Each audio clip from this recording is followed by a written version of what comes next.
Welcome back to another episode of the Hodge-Cast. Today, we're going to be talking about Scientology. Maybe you've heard of it. Maybe you think it's a cult. Or maybe it's a genuine religion.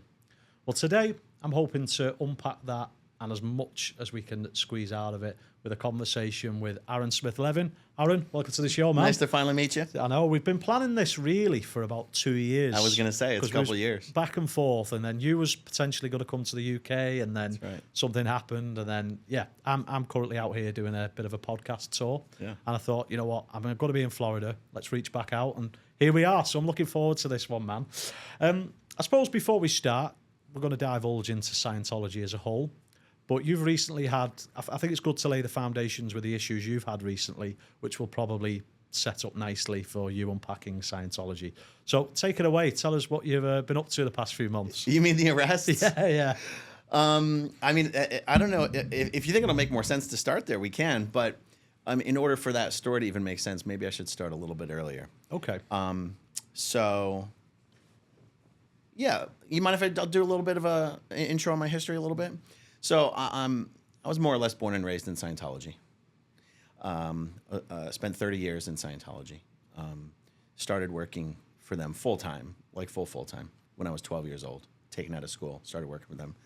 I was 26 years old when I stopped working for them full-time, but I was 34 years old when I actually left Scientology. And I'm 45 years old now. Okay. So shortly after officially parting ways with Scientology, I started my YouTube channel Growing Up in Scientology. Started uploading videos to YouTube, just talking the truth about Scientology. A few years ago, I started uploading every single day to YouTube. Channel kind of blew up. It's kind of grown from there. I also run a foundation that helps people who are escaping from Scientology. I also live in Clearwater, Florida, which is the largest, essentially the worldwide headquarters of Scientology. So as part of my activism, me and a bunch of my friends, we call ourselves the Clearwater Crew. We do weekly Scientology protests in downtown Clearwater, right outside the biggest Scientology building on the biggest Scientology base in the world. We've been doing that every week for maybe a year and a half or so. Recently, things have escalated a little bit, and I ended up getting arrested and charged with misdemeanor battery for a very brief interaction with a Scientology security guard, where they didn't like the fact that we, as part of a protest, we put chalk on the public sidewalks. We write words on the public sidewalks. Totally legal, totally legit. Police have verified it's okay. Scientology doesn't like it. So they send their security guards out with buckets of water and trash cans of water and even rolling dumpsters of water to wipe this stuff off the sidewalks while we're there, instead of waiting for us to be done and leave, right? Anyway, at one point, I had a bag of this colored cornstarch. It's not even really chalk, it's cornstarch. It's this stuff, I don't know if they have this in the UK. Here we have what they call color fun runs, where people will do a 5K. And you get the colour thrown into it. Yeah, we've got that. We don't call it cornstarch. I don't even know what we call it. They sell it here under a brand name called holly powder. Okay. But holly powder is also a real thing in India that's different than cornstarch. But the brand name here, that you buy it off Amazon, it's pure cornstarch. Anyway, I had a bag of this stuff in my hands. And, since we haven't gone to trial yet, and we are going to trial, I will just say some of the powder that was in that bag ended up on one of the security guards. Is there footage of this? Is there any? We were live streaming. There's footage of it from 100 angles. There's footage of it from Scientology's cameras. Okay. They called the police, of course. The police showed up, and the police said, they said the truth is them throwing the water at you guys is battery. You getting that cornstarch on that security guard was battery. So I'm just going to write this up as a mutual battery. No one's getting arrested. No one's going to jail. I'll send it to the state attorney's office, see what happens. Well, Scientology didn't like that. And they've got a whole legal department at their disposal who already have pre-existing relationships with the Clearwater police. And Scientology convinced the police officer that it was not a mutual battery. It was only a one-way battery. And also that because he was a security guard, that there's a law on the books in Florida that what would have been a battery is a felony. And so because they convinced that officer in that moment right there that it was not mutual and that it was a felony, he actually arrested me. Bonded out right away. They decided not to charge me with a felony because he's a security guard, but he's a Scientology security guard, and they don't wear security guard uniforms, so you can't tell he's a security. Like a normal person wouldn't know he's a security guard, and they're like, screw that. So that was a misdemeanor battery charge. Never been arrested before in my life. 45 years old, right? 45. I guess I was 44 then. Fast forward about 6 to 8 weeks. Separate Scientology location, separate Scientology staff member. Second incident occurs where I basically have a door slammed on my foot by a Scientology security guard. And after having the door slammed on my foot, I make incidental physical contact with the security guard. Very brief, lasts a second. Nobody gets hurt. Nobody gets injured. No one's harmed. They manage to file a report with the Clearwater Police. The Clearwater Police sends it to the state attorney. The state attorney decides to charge me with a second misdemeanor battery. That violates the terms of my bond for the first battery. I get sent to jail for 3 weeks. And I have two fantastic attorneys, two of the best attorneys in the county. We're taking both to trial. But that's been the most exciting thing happening in my life. So I went to jail on November 13th, and I got out on December 5th.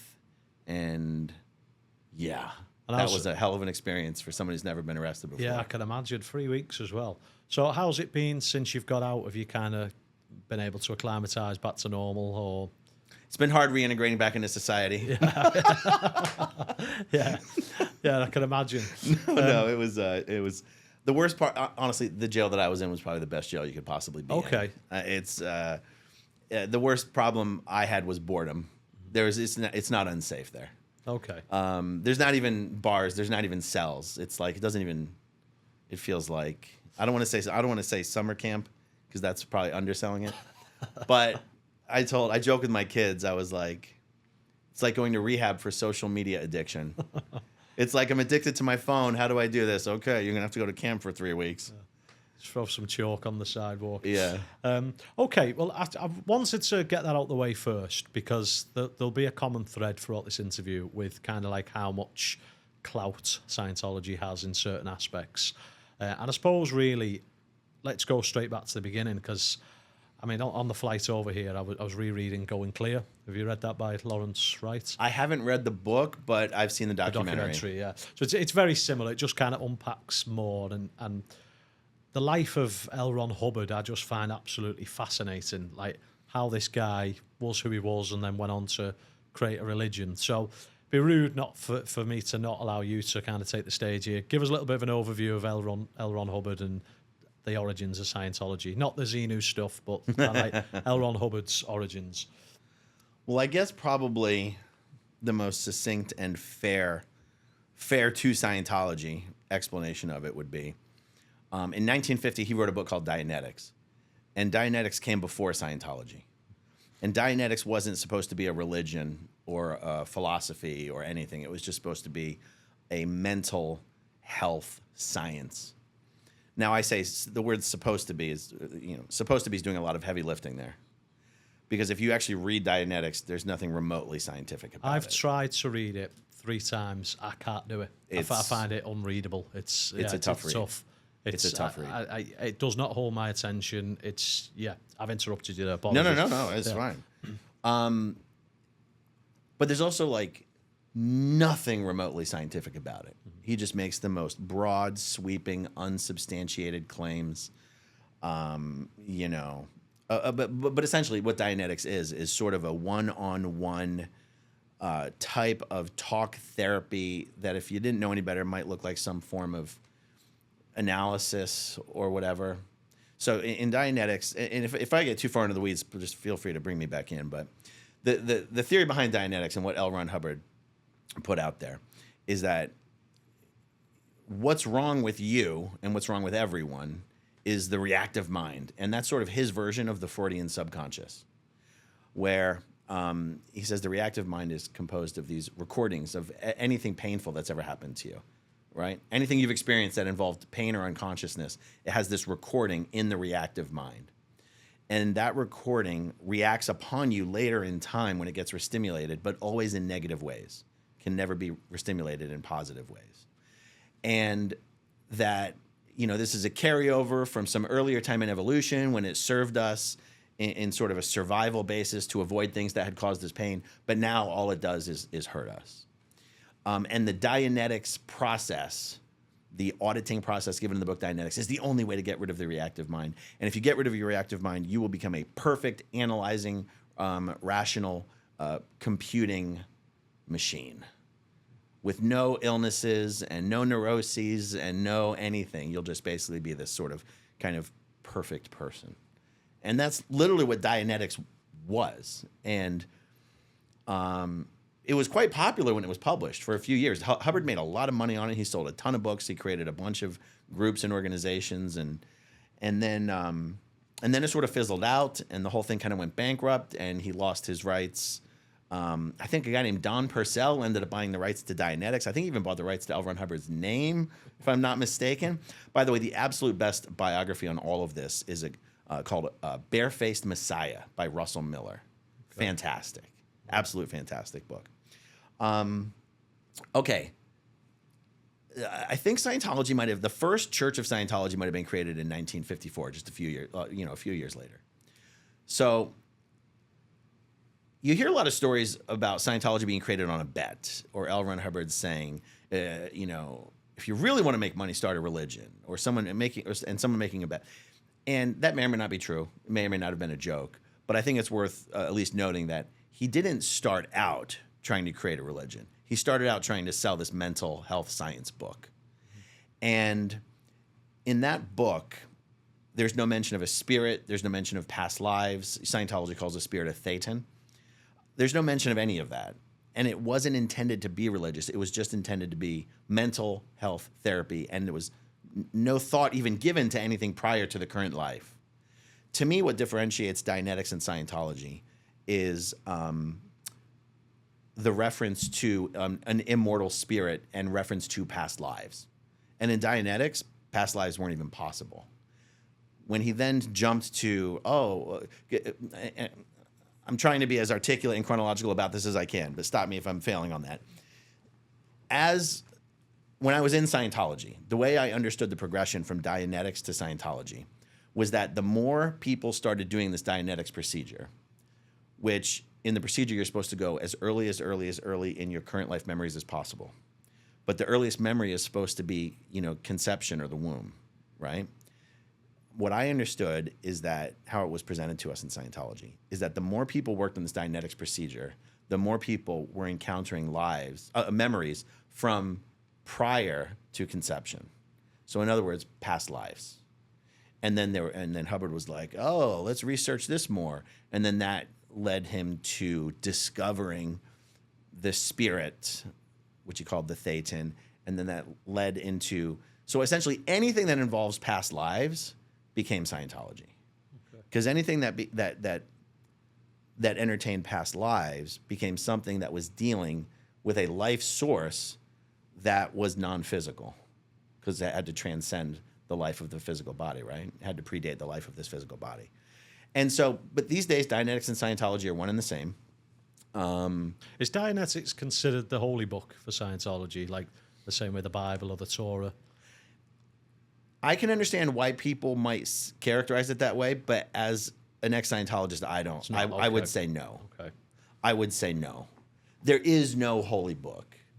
But because it was the first book, it's the book that started it all. Scientology is so unlike any real religion that it's hard to make analogies that are really good. But calling Dianetics like the Bible of Scientology, I think, is too inaccurate. I don't call it that. It's just the first book he wrote. I think the confusion would be why some people probably have that perception is, say, for instance, let's use the Quran. That was the teachings that was passed down to Muhammad from Allah, and he was this is how you should follow to be a good person. So I guess people would draw the assumption that it's the first book. Is this what L. Ron Hubbard was trying to teach people? Follow this, and will be a good Scientologist.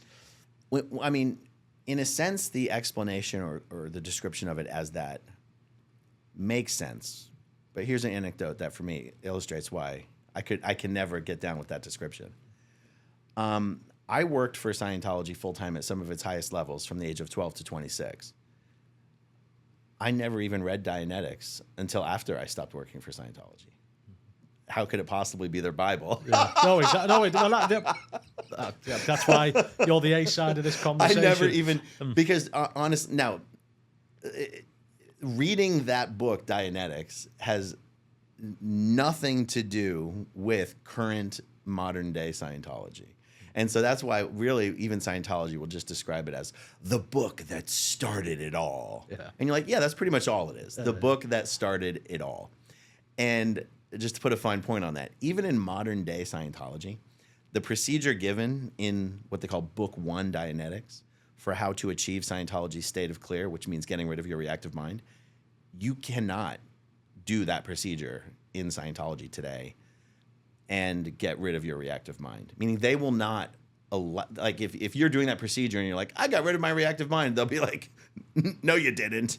We found out this procedure doesn't. L. Ron Hubbard later found out that this procedure doesn't actually produce that result. And so he created something else called New Era Dianetics, which is really part of Scientology. So that's why they distinguish, if you're in Scientology, you'll hear them throw around this word, Book 1. They call Dianetics Book 1. But that's because that's old Dianetics. That's not even the version of Dianetics that's used in Scientology today. It's only done as an introduction to Scientology.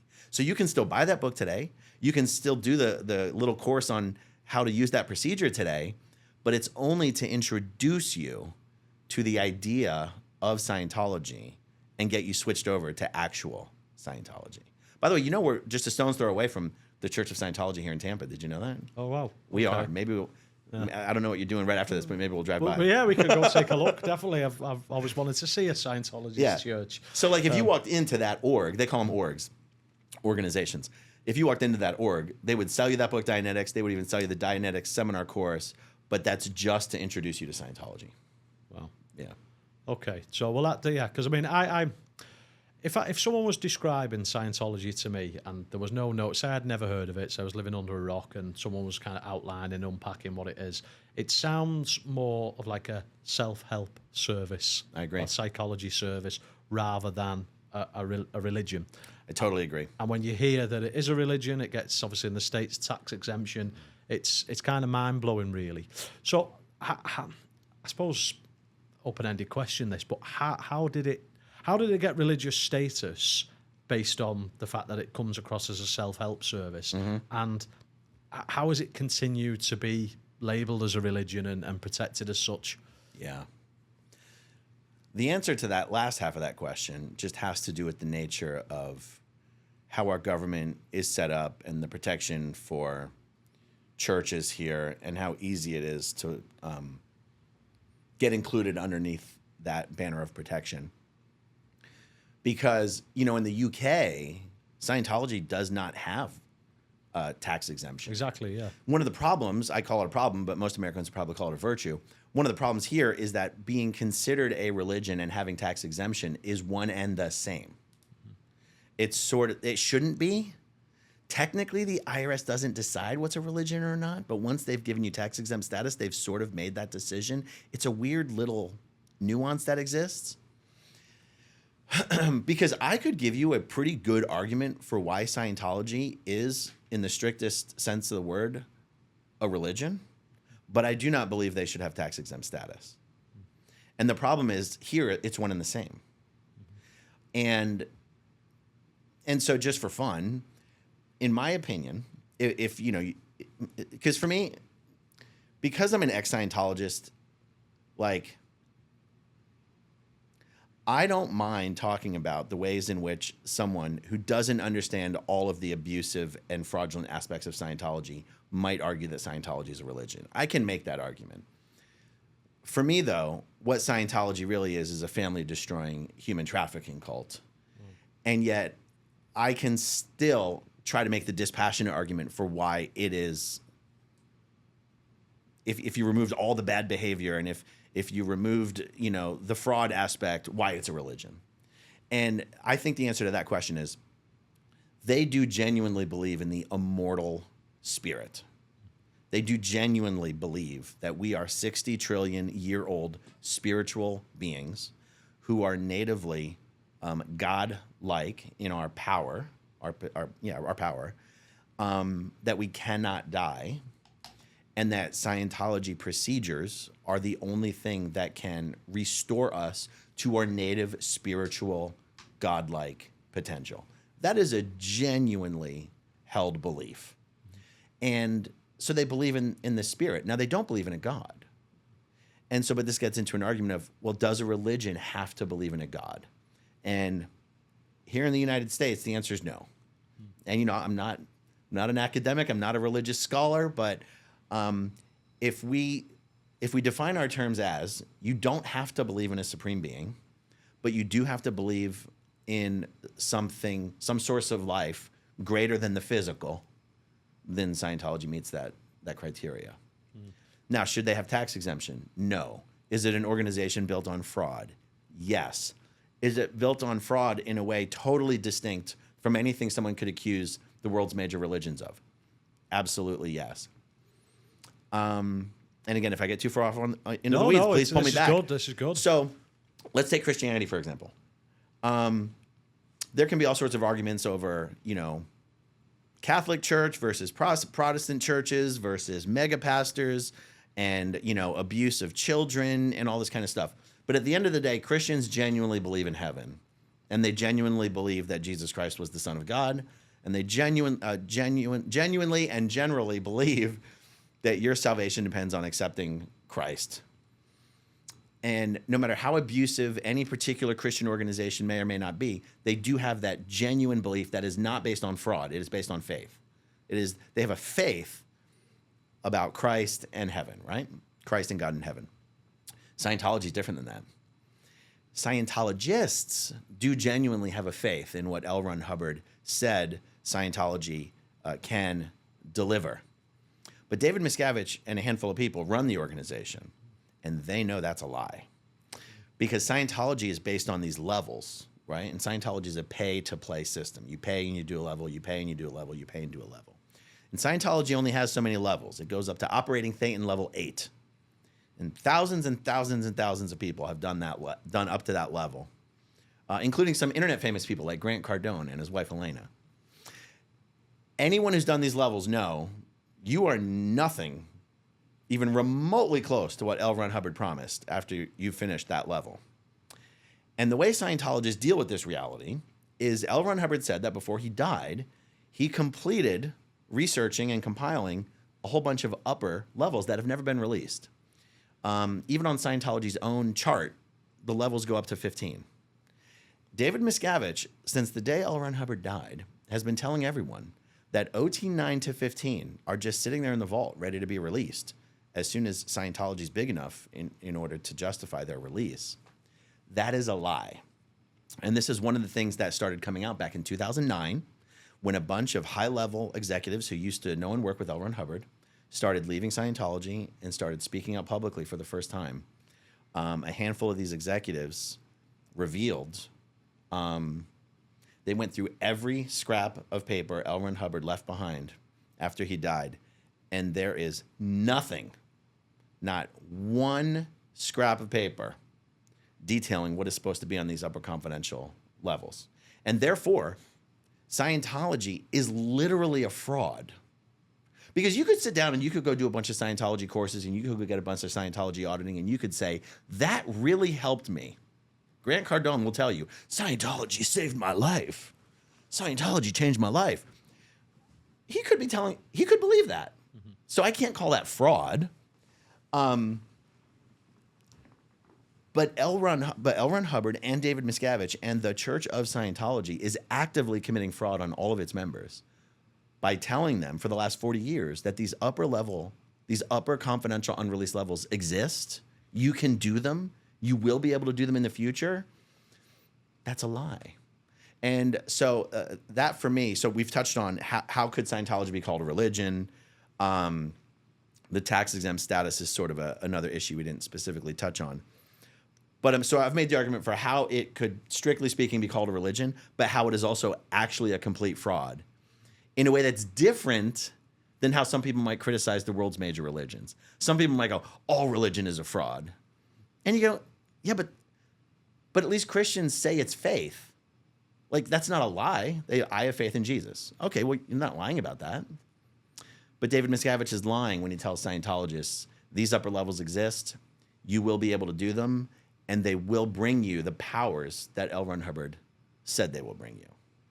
So that's a lot, but I think with the lineage that you've described and that I've looked into myself, is it's almost like it's being made up as they go along. And I don't say that to criticise, but obviously book Dianetics now doesn't really have anything to do with Scientology. Now, obviously, with the fact that the internet's comes to forefront, everyone knows the origin story or has heard of it. South Park did a great job of articulating that. And then obviously now, like you just mentioned, there's people who've got to operating Thetan 8? We'll call it OT8. OT8. People have got there, and it's like, okay, now what? Oh, we've got these things back here in the vault. That's right. It's almost like, are they just writing these? Are they trying to create these now and they're sort of postponing? And then when they finally got them written up, it's like, oh, see, we weren't lying. Now's the time to release these things. That's how it's coming across anyway. That's how it certainly seems, that once people get to a certain point, it's like the chapter ends. What next? It's funny that you characterize it that way, because it's totally accurate. Okay. And not only is it accurate in the present, it's actually an accurate description of how Scientology was when L. Ron Hubbard was alive. I think what we should do, for those who aren't familiar with L. Ron Hubbard, am I right in thinking that he still, or did at one point, hold the record for most science fiction, most fiction books ever written? Or he's certainly up there. I think what you're thinking of is about 10 years ago, Scientology embarked to take every book, lecture, or essay he ever wrote and translate them all into like 26 languages. Okay. So that they could get the Guinness record. They set out to do this? Oh, 100%. Oh, wow, okay. It was a goal. Right. The most individual published titles of any author ever. Right. I don't think it was fiction he wrote more of than anyone. It's anything, just all books. Titles. Okay. That's right. But they will take let's say L. Ron Hubbard, visited Washington, D.C. and gave over a weekend, 6 separate lectures to a group of people, and he called it a Congress. Well, they'll take every one of those lectures and they'll call that a separate published, each 1-hour lecture, and call it a separate published title. Well, I've got 3,000 videos on my YouTube channel. I could get those translated into 26 languages. Yeah. I'm going to take that record from L. Ron. So, no, they specifically went out and took everything he ever published and created it as its own standalone thing and translated it into 25 languages so that they could get him this incredible Guinness Book of World Records. Guinness record. What do they achieve by, apart from a bit of bragging rights? What do they achieve? But I've got a Guinness World Record, believe it or not, for the highest burger delivered on land. We delivered a burger. Are you serious? Yeah, serious. You can fact check that. And it sounds great. It's a great anecdote for a conversation, but it doesn't mean anything. I'm not. So I just don't understand the thought process other than flexing somehow that look, we've got this record for most stuff ever written. It is similar to, let's take North Korea and Kim Jong-un, or whoever his dad was, whoever the original leader. Don't they have some story like the first time he ever played golf, he got 18 consecutive hole-in-ones? Something ridiculous. The like first that, time he ever bowled, he scored a perfect 300. Yeah. You're like, they just want to create L. Ron Hubbard out to seem like this superhuman, larger than life figure, thinking that somehow lends Scientology some credibility. Yeah. I mean, some of the old videos of L. Ron Hubbard and reading Going Clear, and I mean, he seemed like a very disturbed person. Does he? Yeah, very much so. I mean, in Going Clear, there's a passage where he kind of, you've not read it, but he sort of recites about affirmations. The affirmations. Yeah, so Scientologists don't know about that. Okay, so that's not part of Scientology. So they don't know that he was a regular masturbator and he couldn't control it.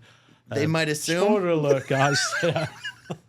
But yeah, so and I thought that's very weird that daily you would make these affirmations in this context. He clearly was a guy who suffered from mental health issues. Oh, 100%. And which is quite ironic, but yeah.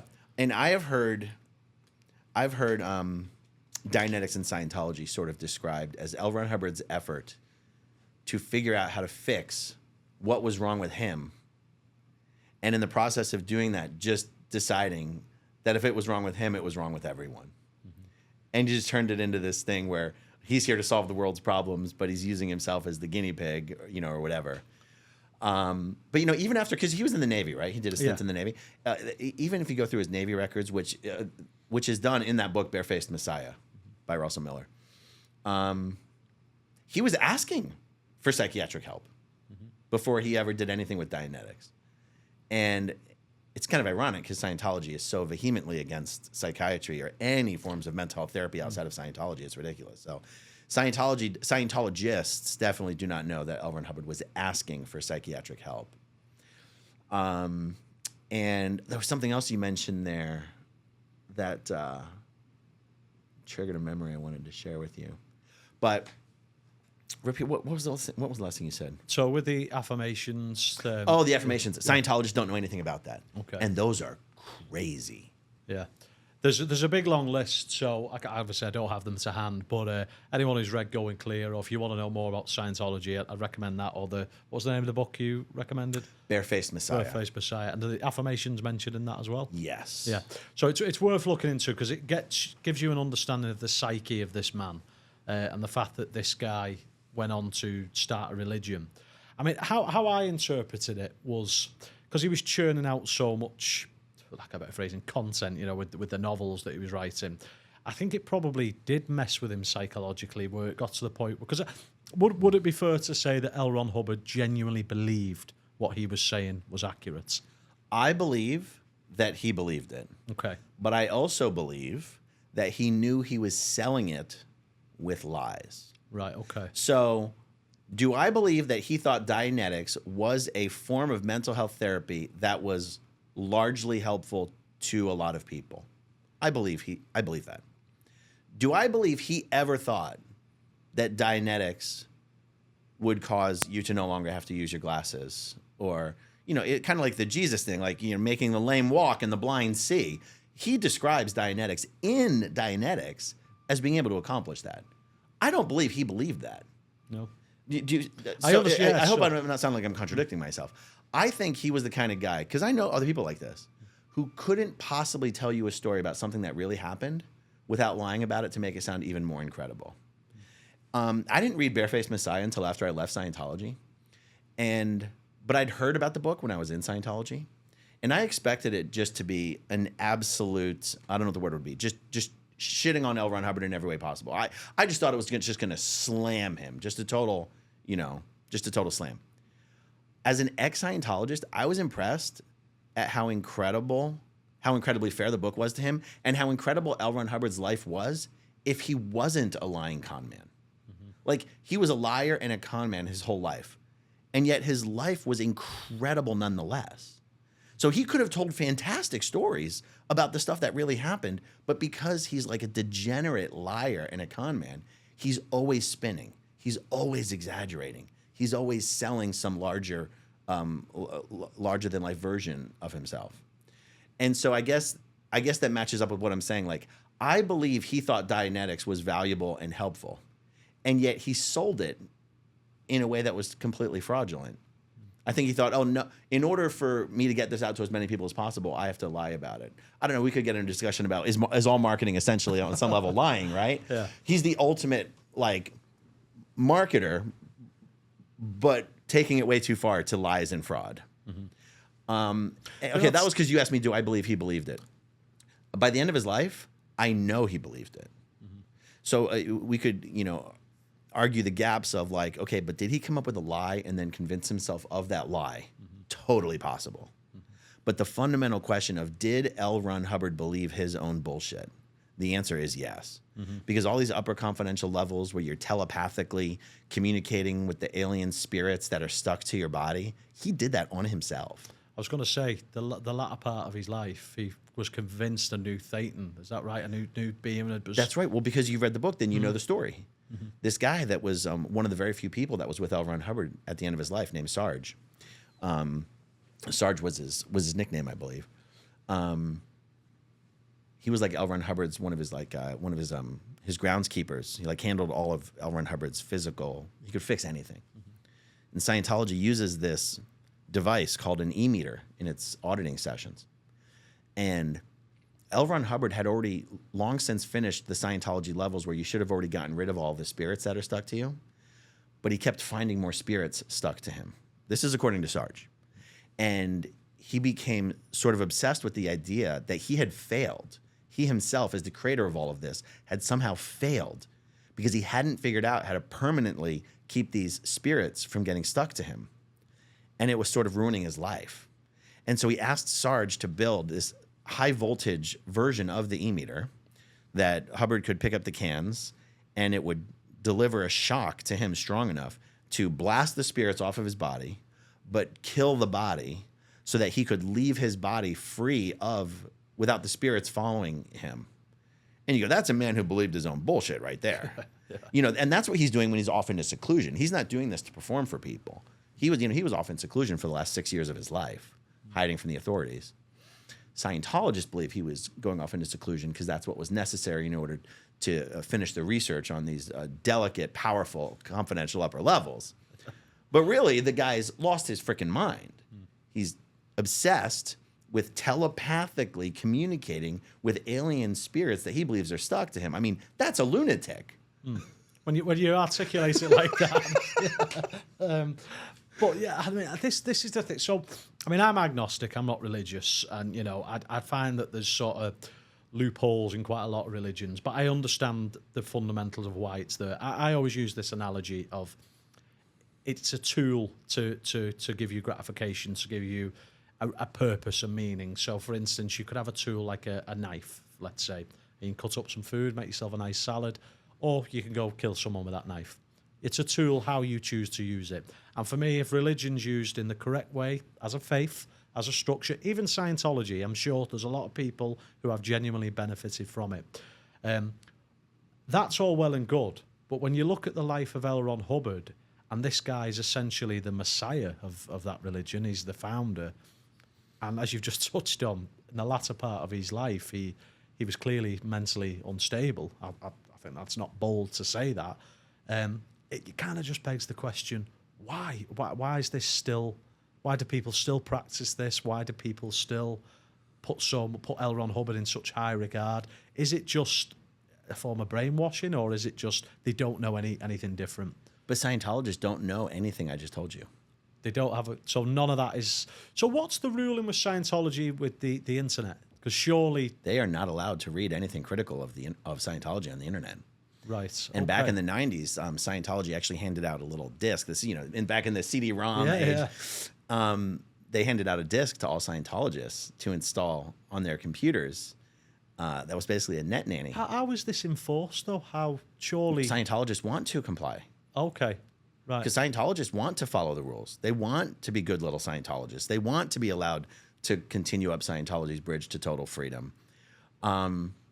To truly understand this, one of the best analogies, and I hope you've seen this movie, is The Matrix. Of course, classic. Okay. This really is a perfect, the movie The Matrix really is an almost perfect analogy for Scientology and what they believe and how they can continue to believe it, or even how they view L. Ron Hubbard. So Scientologists genuinely believe that Earth is a prison planet being used by the Galactic Confederacy, which is composed of some 60 or 70 planets. Okay. And that we are trapped in these bodies. The best way to keep someone in a prison is to make them not even know they're in a prison and to make them believe that they're happy and have freedom. So we believe, let's say we're both atheists, and we believe this is amazing and we're only going to live one life and there's no concept of an afterlife. And so, well, if there's no concept of an afterlife, then you're not going to try to get off the planet when you die, right? Okay. I'm going off a little bit much into the weeds. Okay. Okay, Matrix. They believe that this is a prison planet.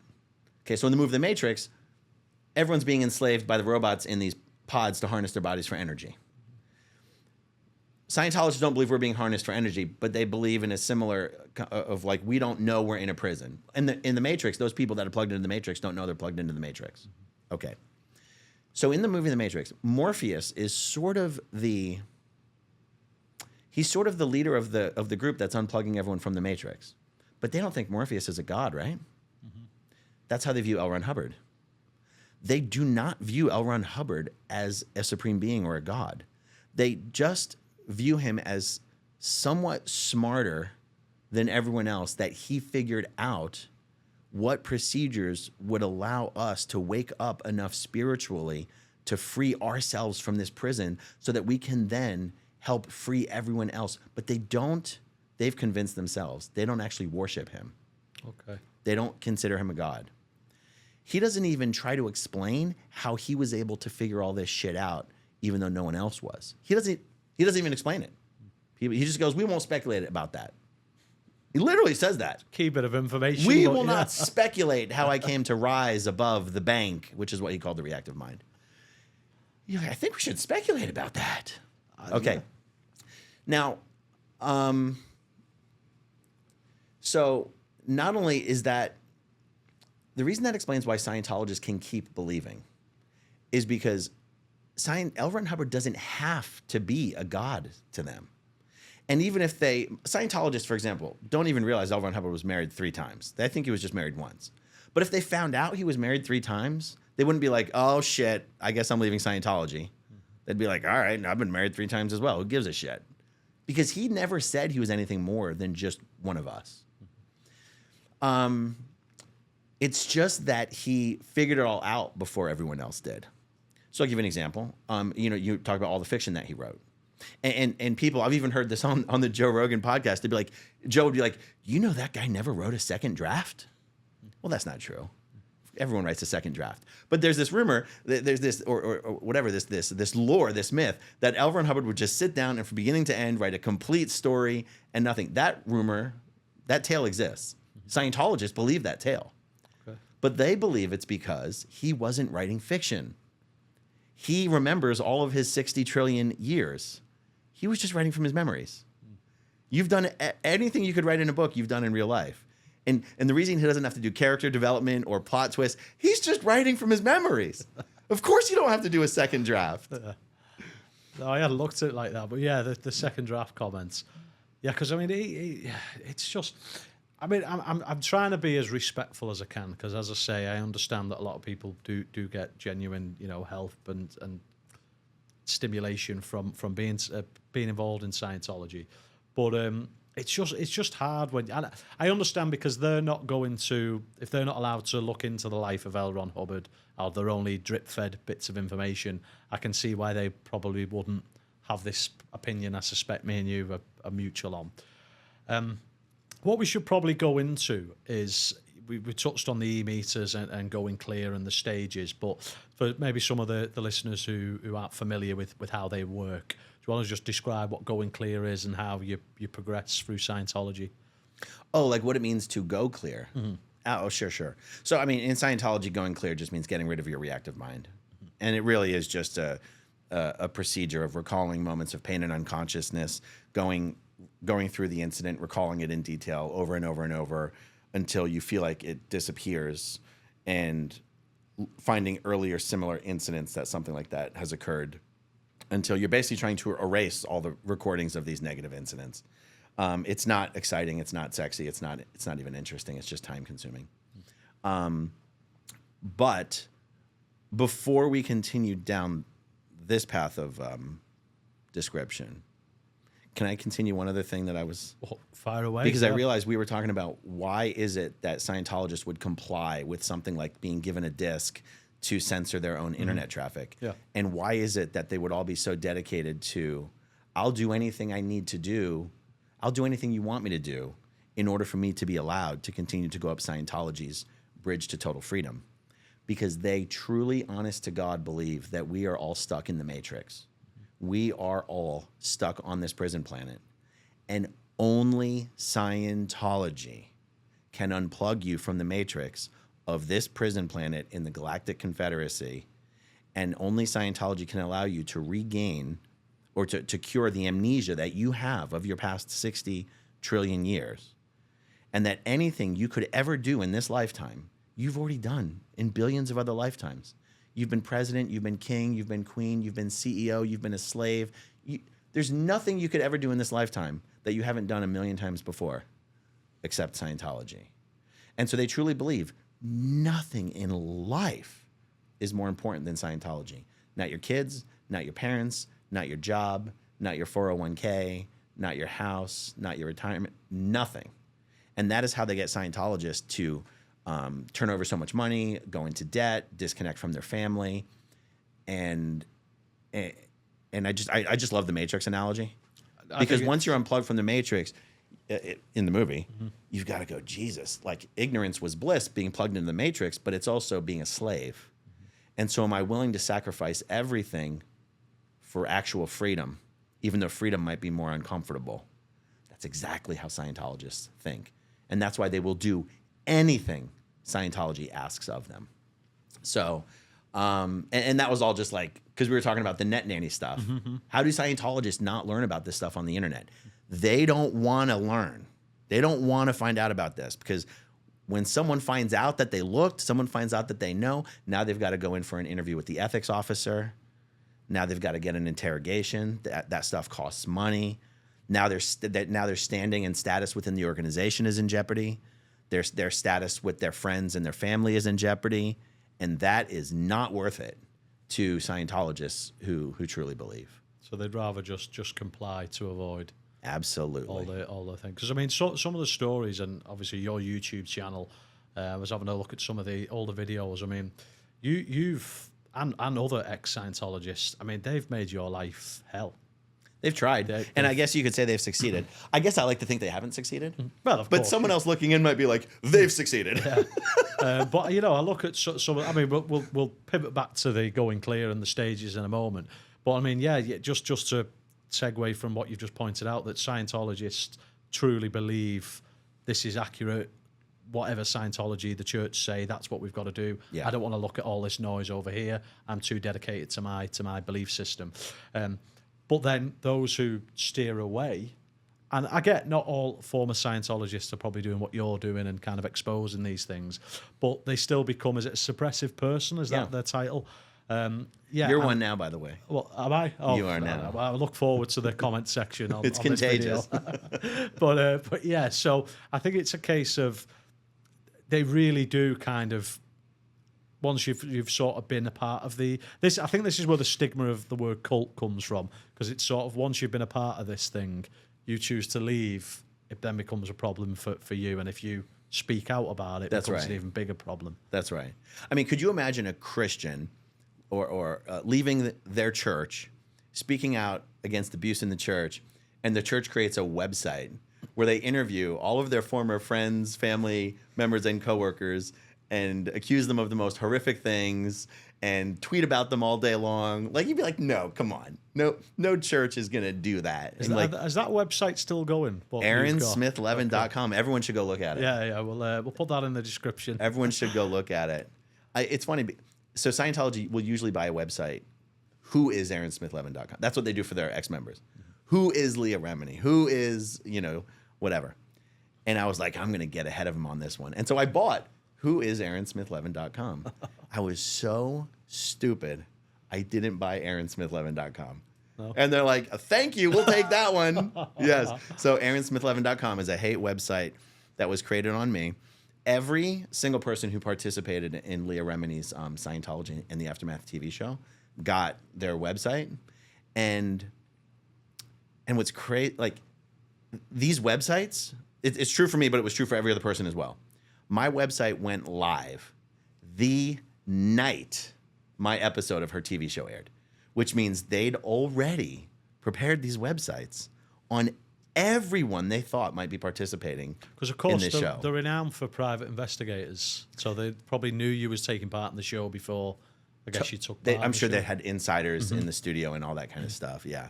And it's like, what church does that? No. A church doesn't do that. A cult does. It's very sinister, isn't it? And it's sort of like if you was, I mean, there are traits in, you know, there's a few cases in kind of radical Islam, but the clue's the radical. You know, the core Islamic groups aren't going to do that. Right. For sure, there's radical Christianity that would probably do something similar, but the core Christianity wouldn't.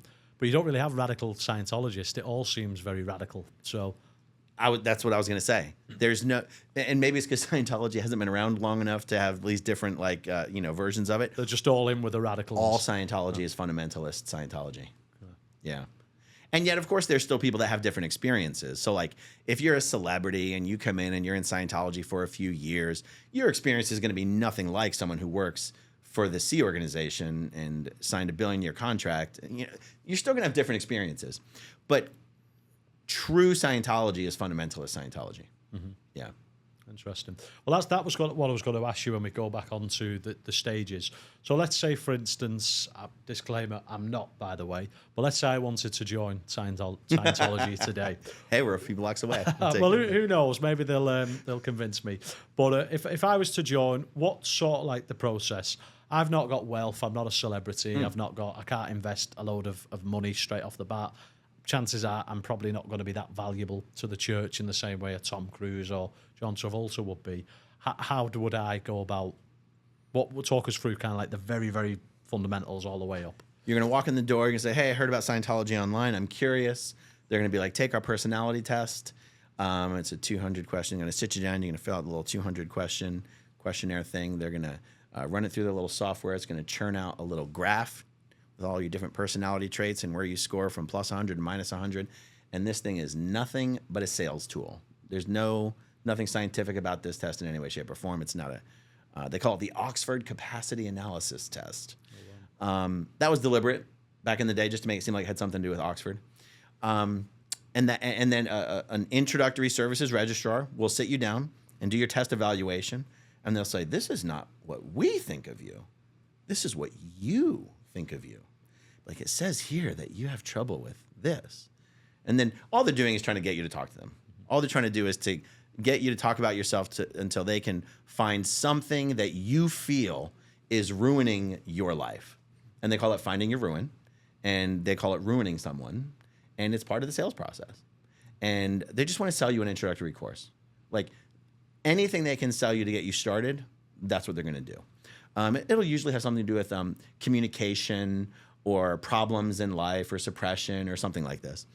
And, the introductory courses, and there's maybe a couple dozen of them, $50, $100 at most. You could spend months to a year and a half doing nothing but introductory courses. And because those introductory courses exist, that's why you'll hear Scientologists like Grant Cardone being like, what are you talking about? Scientology is not expensive. You can do a course for $50. You're like, yeah, that's because that's the introductory course. That's not a real course, right? Okay, so they want to get you to do these intro courses because Scientology really is self-helpy. Like you said, it feels more like self-help than religion. Mm-hmm. It's because that's what it is, especially at the introductory levels. And that's how they sell it to you. They say, no. Sure, we're a religion, but you can be a Scientologist and be anything. Or you could be a Scientologist and be an atheist. They literally say, you could be a Scientologist and be an atheist. You could be a Scientologist and be a Christian. Now, by the way, when they were trying to get their tax-exempt status back in 1993, and they said this to the IRS actually said, whoa, hold up there, little fella. If you can be a Scientologist in any other religion, then you're not a religion. And they're like, oh, did we say that? No, I'm sorry. We take it back. What we really meant was, in the beginning, you can be a Scientologist and be something else. But eventually, you have to just be a Scientologist. So they will sell it to you as essentially an anti-religion. They're like, yeah, we're a religion because we believe you're a spirit. But we don't ask you to believe in anything. We don't ask you to pray. We don't ask you to worship. We don't have mass. Do you see what I mean? Mm-hmm. They only call themselves a religion for tax reasons. In the early days of Scientology, all L. Ron Hubbard's lectures spoke very derogatorily of religion. Because even in the early days of Scientology, he didn't call it a religion. He calls it a religious philosophy. That's actually how Scientology self-identifies, an applied religious philosophy. And they used to call their organizations franchises. And when you read old Scientology policy letters, it still refers to them as franchises. But then he's like, we gotta really go religion. We gotta go with the religion angle here. And they renamed franchises missions. And they renamed organizations churches. But they still call them orgs. Scientologists don't say I'm going to church. They say I'm going to the org. Right? Okay. I lost my train of thought. Why was I talking about all that? Because you were talking about what happens if you just want to join and you walk in. Yeah. So if you join, you go through the introductory courses. Then it's all self-helpy. It's just all self-helpy. Okay. And then even Dianetics, because on those introductory courses, you are going to do book 1 style Dianetics. Even though they don't let you go clear on that anymore, you still do it as an introduction. It still feels self-helpy. It's me sitting down with you. Recall a moment of pain and unconsciousness that you can comfortably face. And you'll recall a time you fell down the stairs and hit your head. And you're going to go through it, and you're going to go through it, and you're going to feel the emotion, and you're going to feel that it feels like something's happening. And at the end of these sessions, you're going to feel lighter or better. Like, the reason people get sucked into Scientology is because at the lower levels, there's something that feels therapeutic about it. Also, you're surrounded by a bunch of people who are dead set on helping you and being nice to you and love bombing you and telling you how great you are. And everyone wants to be a part of something, especially if it feels like you're with good people. That's really what gets people in and keeps them in, is the good people. See, when I talked about Scientology being a fraud, Scientologists don't know they're being defrauded with the lies about these upper levels. The people who work at Scientology organizations genuinely feel like they are saving the world. They genuinely feel like they want to help you, and they think they are helping you. And no one joins a cult. No one joins Scientology and is like, oh yeah, this is a cult I want to join.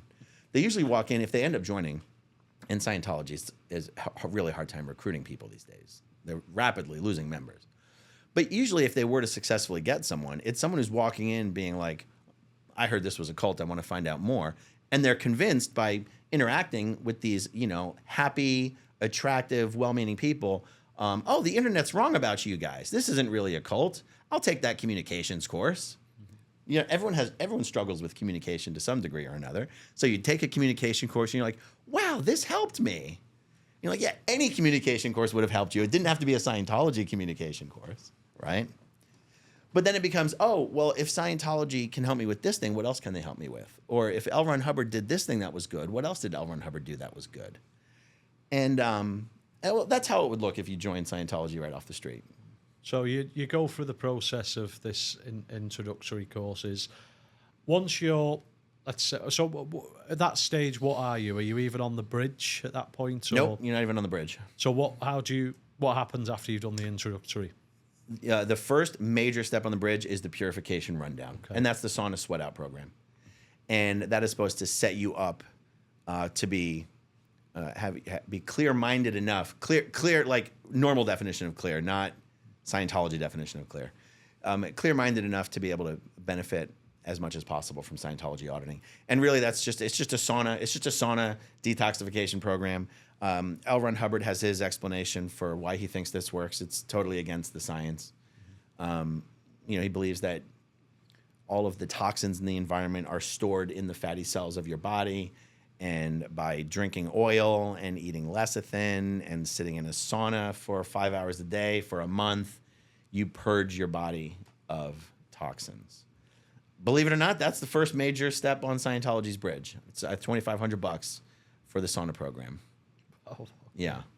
So you get on the bridge, and then, but presumably when you're on the bridge, you're kind of all in with Scientology then, I guess. Well, I mean, not necessarily. Anyone can just leave at any time. You're not necessarily all in.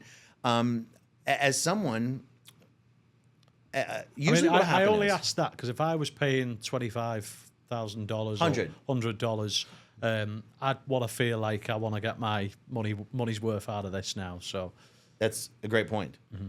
There's sort of this self-fulfilling prophecy nature of Scientology where you don't want to have just wasted your money. And you're not allowed to finish the Purif until you say, this has been amazing. I feel so much better. I'm brighter. I'm thinking clearly. So yeah, so you put in your money. In that sense, you're all in. You're at least all in on the Purif, right? And they hope that by the time you finish your purif, you're happy enough with it that you really want to know what's next. And oftentimes someone will finish a level and they'll be like, well, I feel great about this, but this is still bugging me. And they go, that's handled on your next level.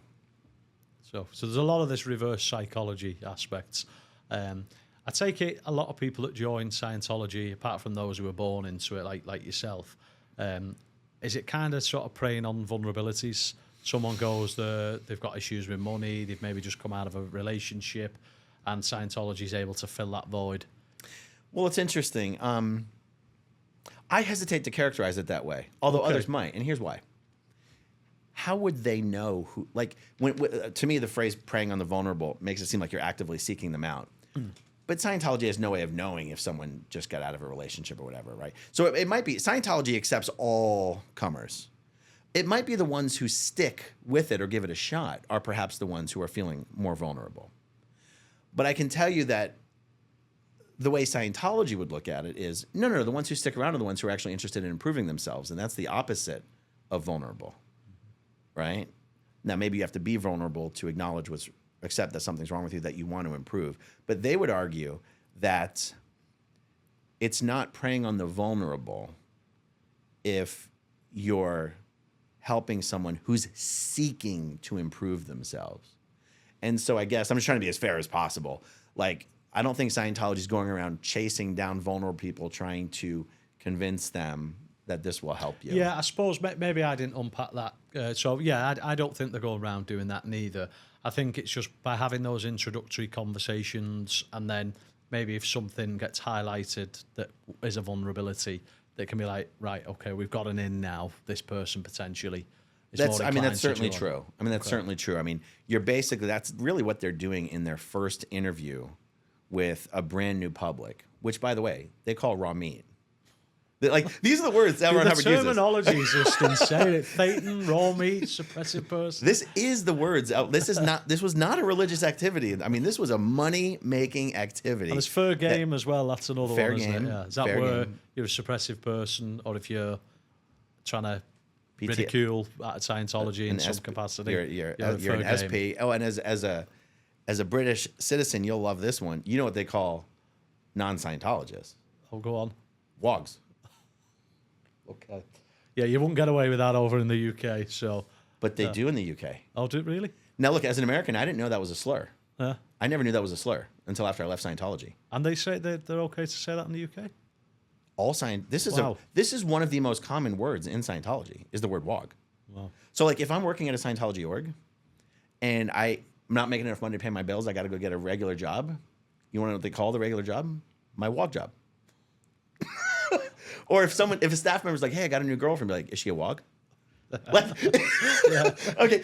Now, in Scientology's own literature, L. Ron Hubbard uses this word. It's his word. Mm-hmm. He would have known.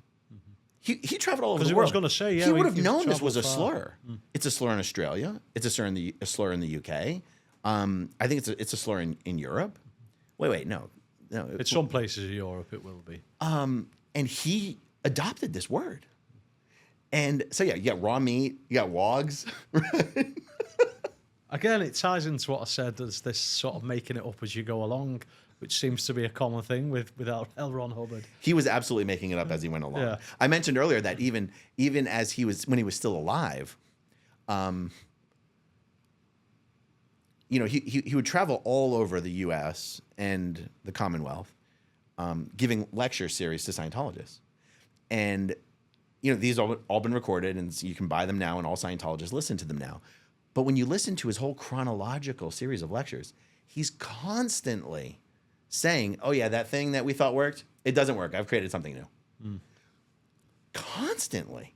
That's actually what drove the so-called, what he called the research and development of Scientology. But every time he came up with something new, he wouldn't say, we're testing it.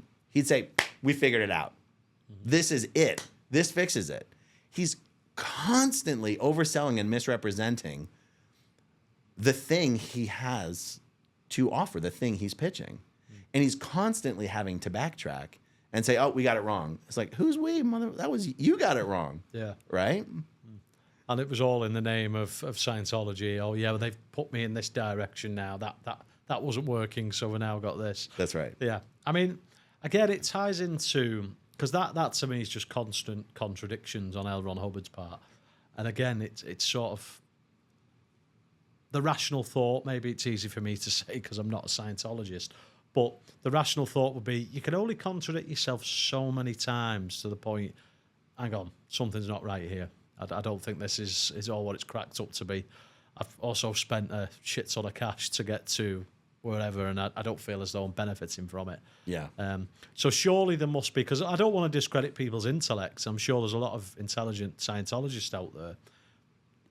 Are they not picking up on that? I get they maybe not looking at the background noise from the internet, but I mean, what was your story? How did you come to a realization to leave? Well, because I started actually working for Scientology as a staff member and a Sea Org member from a very, very young age, my time was spent doing the work, not doing the bridge. Okay.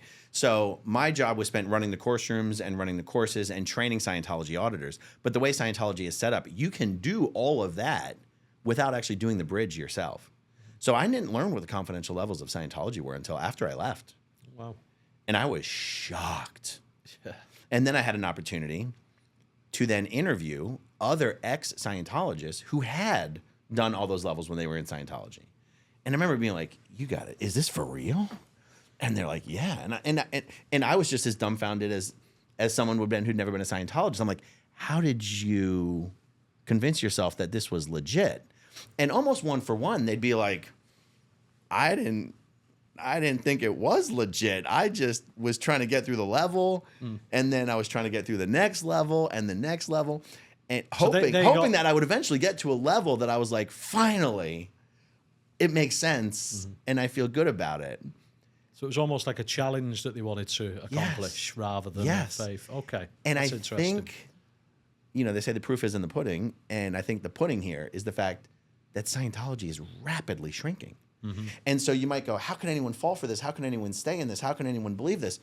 The numbers show that over time, they don't. And of course, you're going to have the people who are the lifers, and they're going to stick around, whether they believe it or not, for social reasons, familial reasons, business reasons, and everything. And you're even going to have people who honestly just do believe it, because you can convince some people of anything. Oh, of course. But Scientology, just in the last 20 years, has contracted its membership numbers by half. Well, by half. In 2005, their membership roll was 50,000 strong, and it's down to 26,000 now. And, this is in a world where you can convince people of a lot of bullshit. And there's some crazy South Korean cults that even in recent memory, modern history, have grown to millions and millions and millions of members with just some of the craziest beliefs and weirdest leaders. So I consider Scientology to be, it's got this reputation of being like, oh, the cult of the religion of the celebrities. It's like, it's a rapidly shrinking, failing cult. And they do a really good job with their glitz and, opening up new buildings and making it look like they're expanding. And, I guess because of Tom Cruise, people think Scientology is a certain way. But even Tom Cruise hasn't talked about Scientology in over 15 years. Yeah, I was going to say, you don't see many interviews. No. Where there was a spell where any TV program he went on, that's what they were asking him. That's right. That's what he was talking about. What was that famous interview where he got a little bit hostile? Matt Lauer. Yeah, I watched that the other day. You're glib, Matt. Yeah. Do you even know what Ritalin is, Matt? You're glib. You're glib. It's good impression. So we touched on people buying into it, and they want to eventually go clear. They want to climb the bridge. You mentioned it before, the E-meter. I mean, just for context, the E-meter is the similar design of a lie detector. Am I right? Similar. Yeah, I'll tell function. you, for the B-roll when you're doing this, Okay. I've got an E-meter at home. I'll send you some photos you can use. Okay, yeah. Awesome. So they'll be on the screen. So how does it work? Was there any proven science? Is it just... It is for any electronics nerds out there, of which I'm not, but Scientology teaches you just a little bit. Okay. Because they teach you about the E-meter. It's a galvanometer. It's a variable resistor.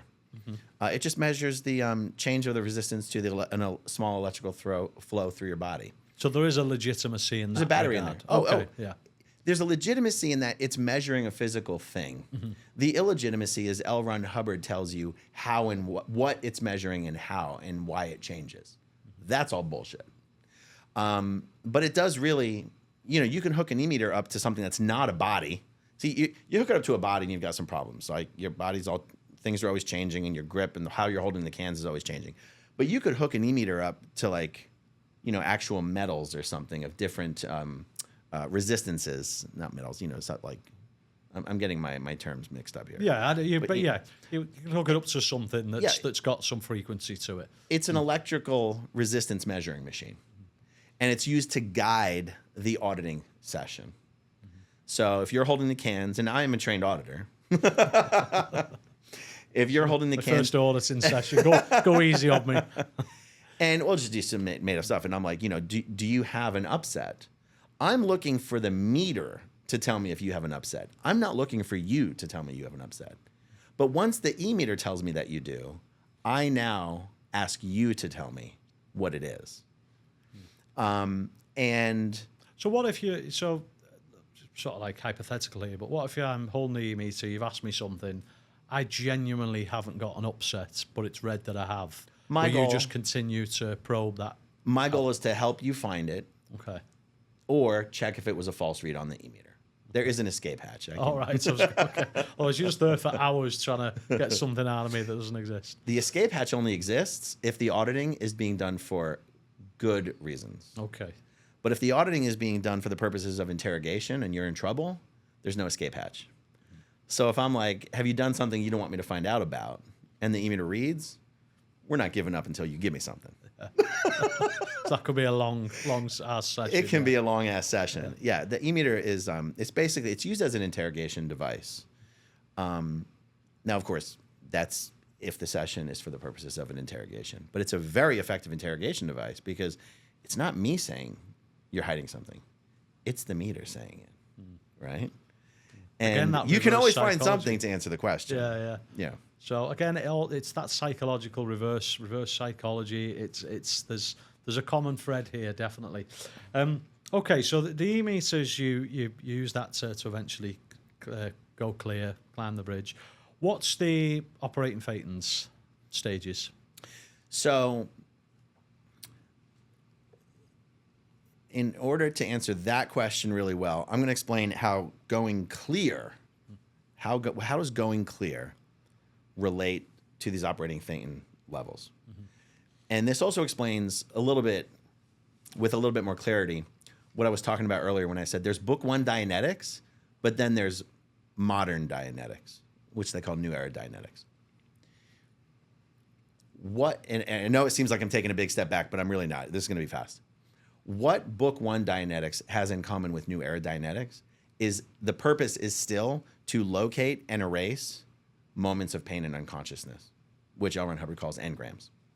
And when you have erased all of the moments of pain and unconsciousness in the reactive mind ceases to exist. And that's important to understand because that's what going clear means, is erasing your reactive mind. And whether you're erasing the reactive mind by using the book 1 Dianetics procedure or the New Era Dianetics procedure, that is still Dianetics. Okay, so when you have gone clear, you have gotten rid of your reactive mind using the Dianetics procedure. But all you've gotten rid of is your reactive mind. What L. Ron Hubbard then introduces to you on the confidential levels is, congratulations, you are a Thetan and you have gotten rid of your reactive mind. But what you don't know is you have hundreds of thousands of other Thetans stuck to your body. And they have their own reactive minds. And their reactive minds are projecting and impinging upon you. And that's why you still feel messed up, even though you just went clear. And remember when L. Ron Hubbard promised you that once you attested to clear, you would be a perfect rationalizing computing machine? The reason you don't feel that way is because I got it wrong. Go figure. I got it wrong. I didn't know that when you got rid of your reactive mind, you would still have hundreds of thousands of other reactive minds stuck to you by virtue of these sick alien beings. And that's what you get introduced to on the upper levels. And so the upper confidential levels. And so you used a new version of Dianetics to telepathically communicate with these beings that are stuck to you to get rid of their reactive minds. So that they, and remember, these beings didn't join Scientology. They didn't sign up for this. They're just stuck to you. Okay, they didn't pay their fee. They're not a member. They didn't read Dianetics. They don't know what's happening. So you get rid of their, and so what you believe you're doing as a Scientologist, the benefit that you believe you're bringing not only to yourself, but to the world, is you are getting rid of this being stuck right here. You're getting rid of this exact place right there. I can feel him. You're getting rid of his reactive mind. I just cited this Thetan as a boy. You're getting rid of this Thetan's reactive mind. This Thetan, without even knowing what's happening to him, he's now clear. He's going to leave your body. He's going to go to the local hospital and pick up his own baby body. And that being is now going to grow up to be a perfectly sane, productive, happy, rational member of society, just as if he had joined Scientology and gone clear himself. So you are helping clear the planet. That's a phrase Scientology uses. Clear the planet is getting at least half the world into Scientology and up to Scientology's state of clear. You are helping to clear the planet by telepathically communicating with these beings. All of Scientology's upper levels is telepathically communicating with these beings to get rid of their reactive mind.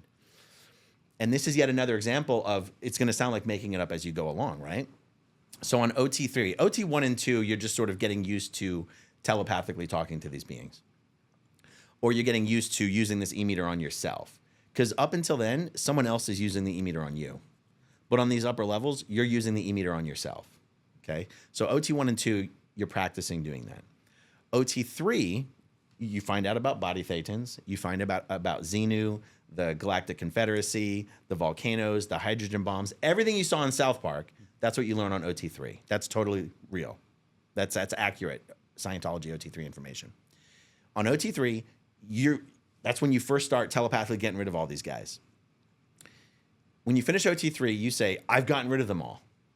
And then they go, oops, we miss some. I'm speaking as L. Ron Hubbard. We didn't realize that you wouldn't be able to find the beings that had heavy drug histories in their past lives. So on the next level, now you've got to find the beings that are stuck to you that you couldn't find because they were too drugged out. Okay. And you finish. I've said it many a times, but yeah, making it up as you go. Making it up as you go along. Yeah. You finish OT4, and once again, you attest that you got rid of all these guys. And then they're like, we messed up. There's a whole bunch of other beings that you couldn't find because they were all clustered together in Thetan clusters, BT clusters, body Thetan clusters. You got to find the clusters, break up the clusters, and then audit the individual Thetans. And yeah. Now 4 and 5, they actually go back to an auditor doing it on you instead of you doing it on yourself. So 3, you do it on 1, 2, and 3, you do it on yourself. 4 and 5, someone does it on you. 6 is just a course, a training action to teach you how to audit 7. And 7, they're like, uh-oh, more body Thetans, except all over the place. You're auditing body Thetans, not just that are stuck to you, but in the environment, okay?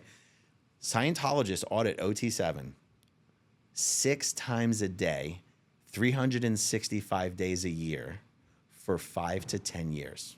Wow. It is amazing more Scientologists don't have full-on psychotic breaks. Imagine being told you've got sick alien beings stuck to you all the time. Their thoughts are your thoughts, their feelings are your feelings, their emotions are your emotions. And that 6 times a day you go and telepathically communicate with them. That sounds like utter madness, right?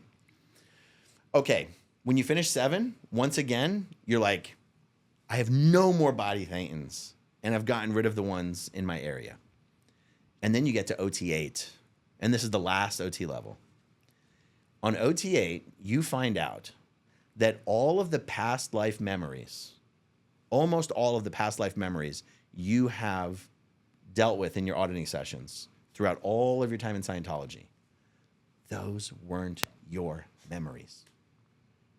Those were your body Thetans' memories. And congratulations, now that you know who you are not, Now you're ready to find out who you really are. And you're like, oh my God, I'm ready for that shit. And they're like, stay tuned. We'll let you know when we release the next level.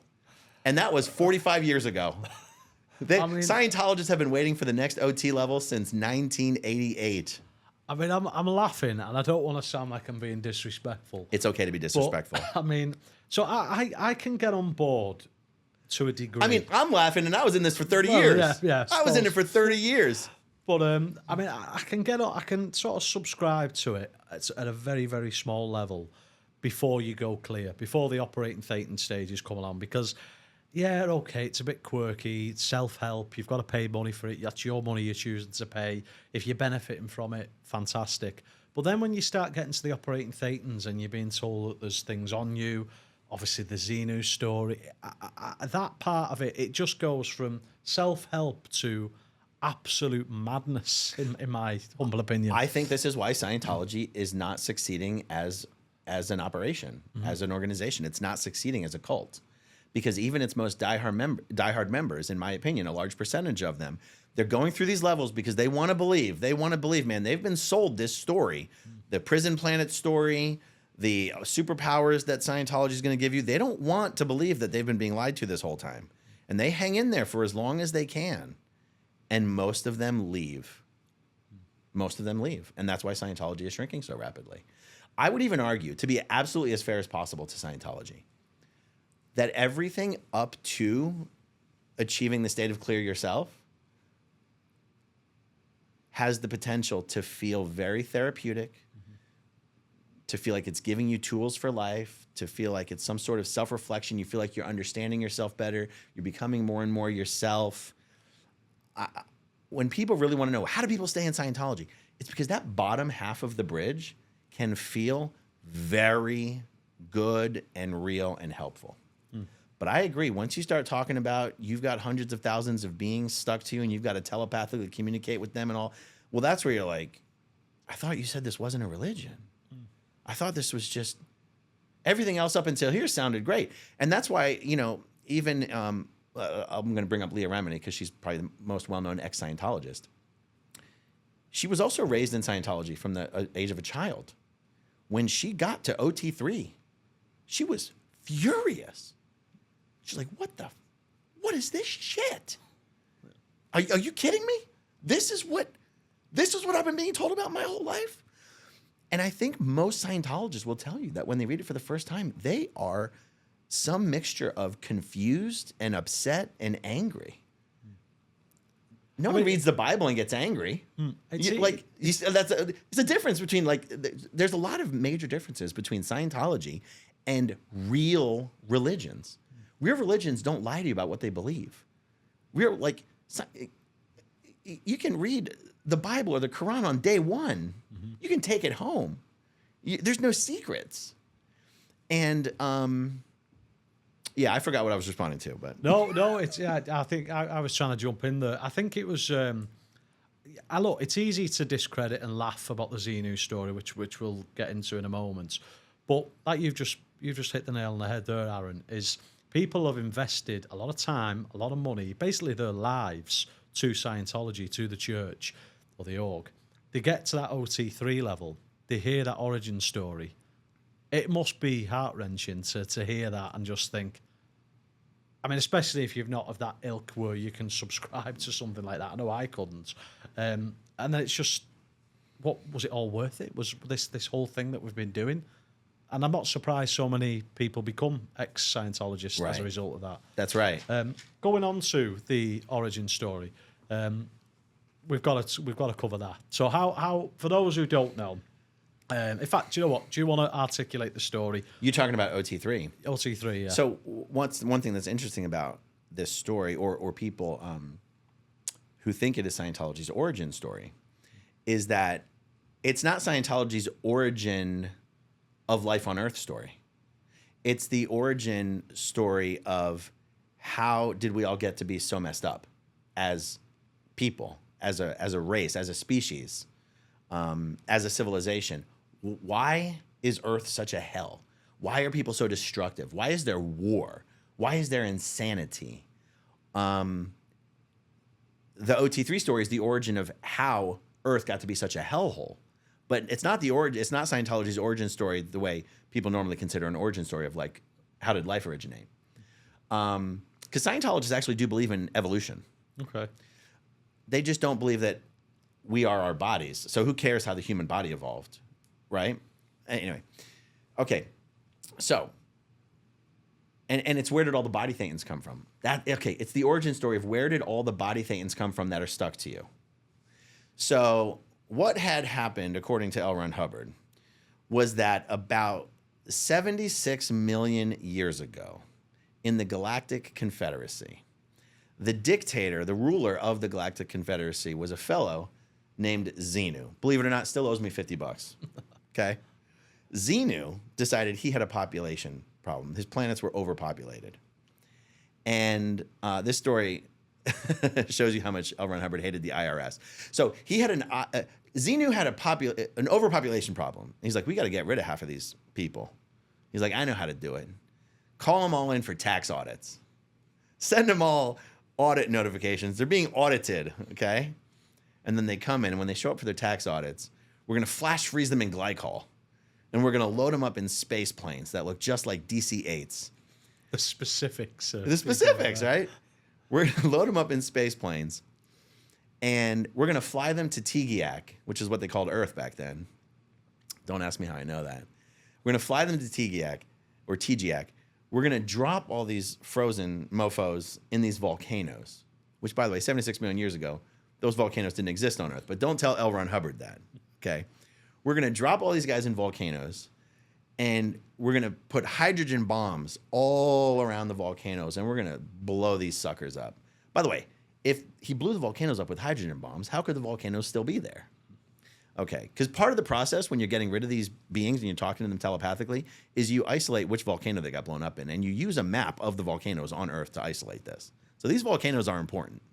Okay, so called them in for tax audits, froze them, loaded up in the planes, flew them to Earth, dropped them in the volcanoes, blew them up with hydrogen bombs, and that messed those son of a bitches up something fierce.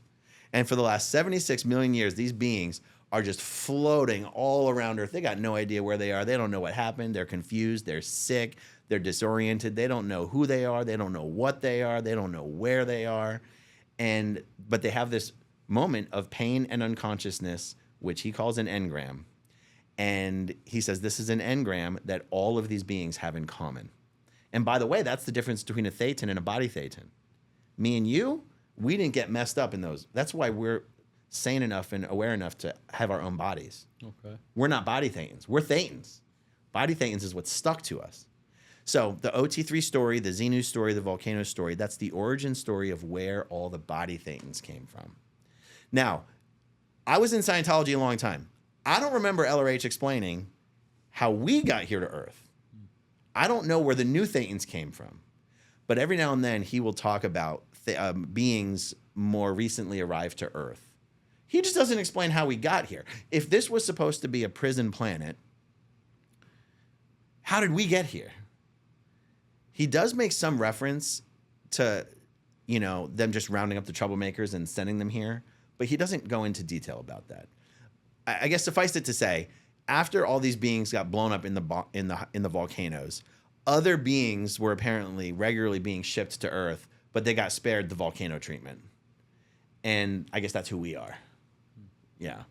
I mean, it's interesting how, Scientologists will believe the theory of evolution, but yet the notion on the volcanoes just doesn't add up, does it? Again, it ties into that making it up as you go along. Yeah, he's got his own special little spin on the theory of evolution, that there's this special spiritual plasma energy called a genetic entity. This is something no Scientologist has ever truly understood. L. Ron Hubbard wrote one book called The History of Man, where he introduced this concept of the genetic entity, and it somehow helped guide evolution, and that, our human jaw evolved from the bivalve of clams.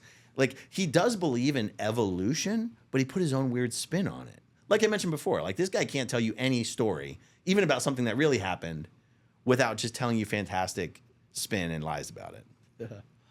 I think he, obviously there's delusions of grandeur there, but is it on record that L. Ron Hubbard was a narcissist in some capacity, or he had? I mean, I don't know that it would be on record because I don't know that he ever got diagnosed. Okay. But a lot of people probably allude to that, I guess, unofficially.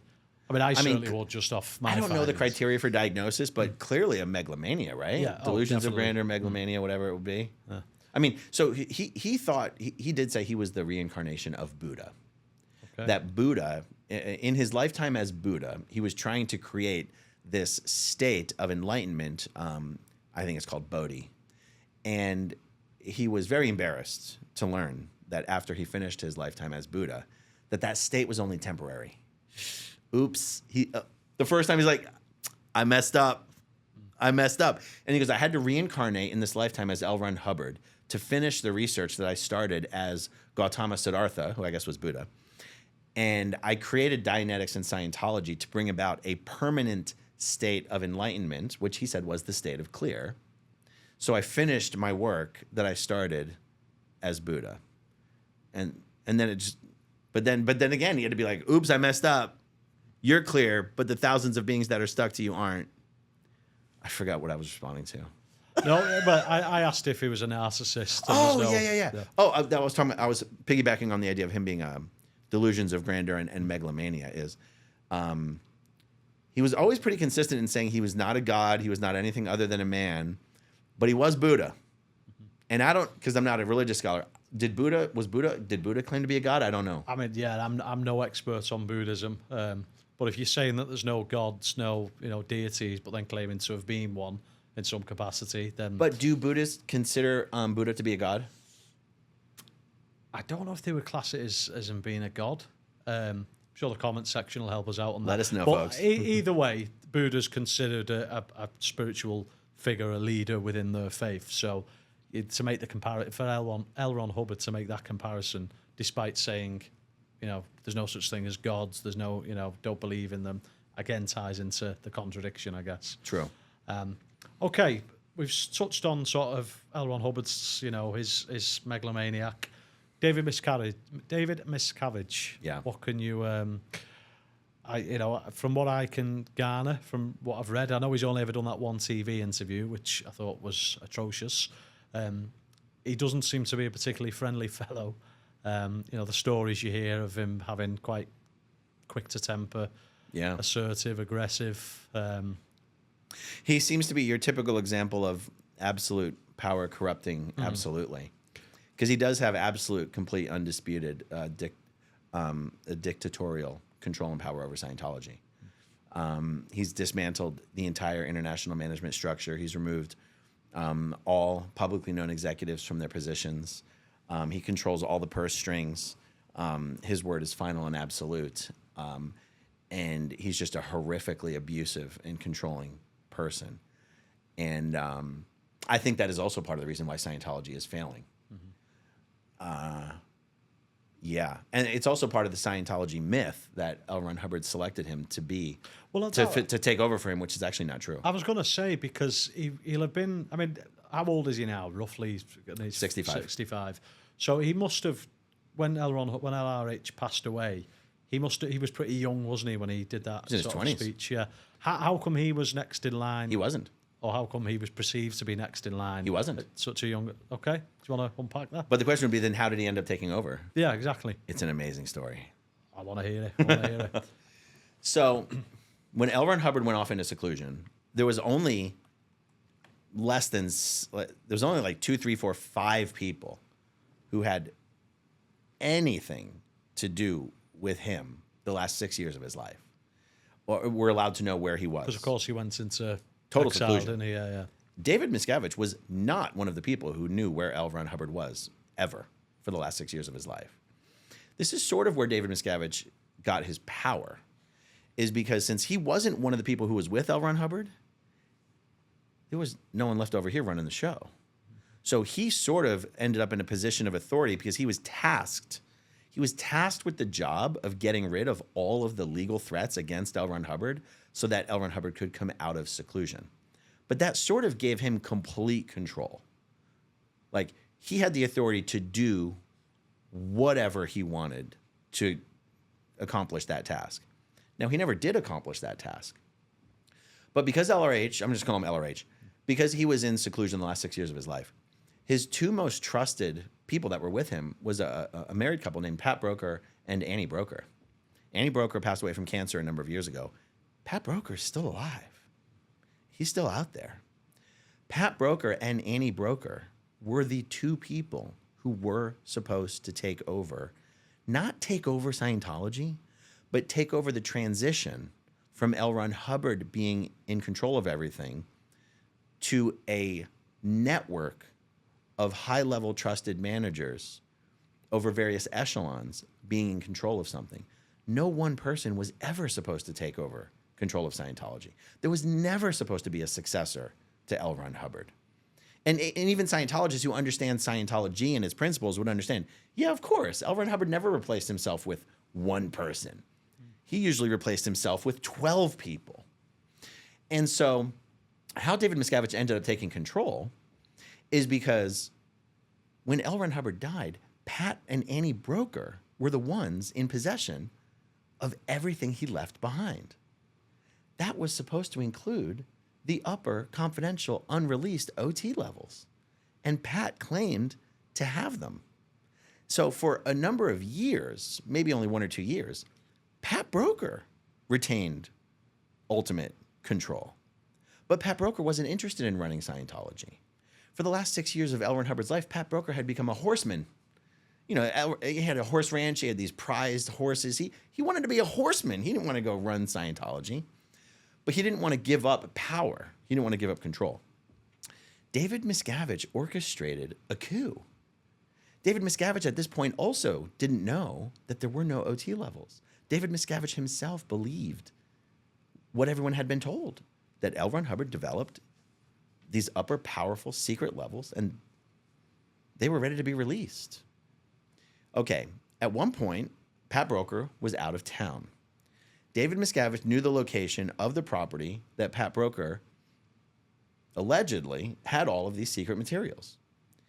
David Miscavige rounded up about a dozen of the highest level managers of Scientology who were his allies. They showed up with trucks and guns to the location where this stuff was. And they said, we've got a man inside the federal government. The FBI is on their way here right now to raid this property. If we don't get everything out of here right now, the upper OT levels will be in the hands of the federal government, and we cannot have that. And so they took everything.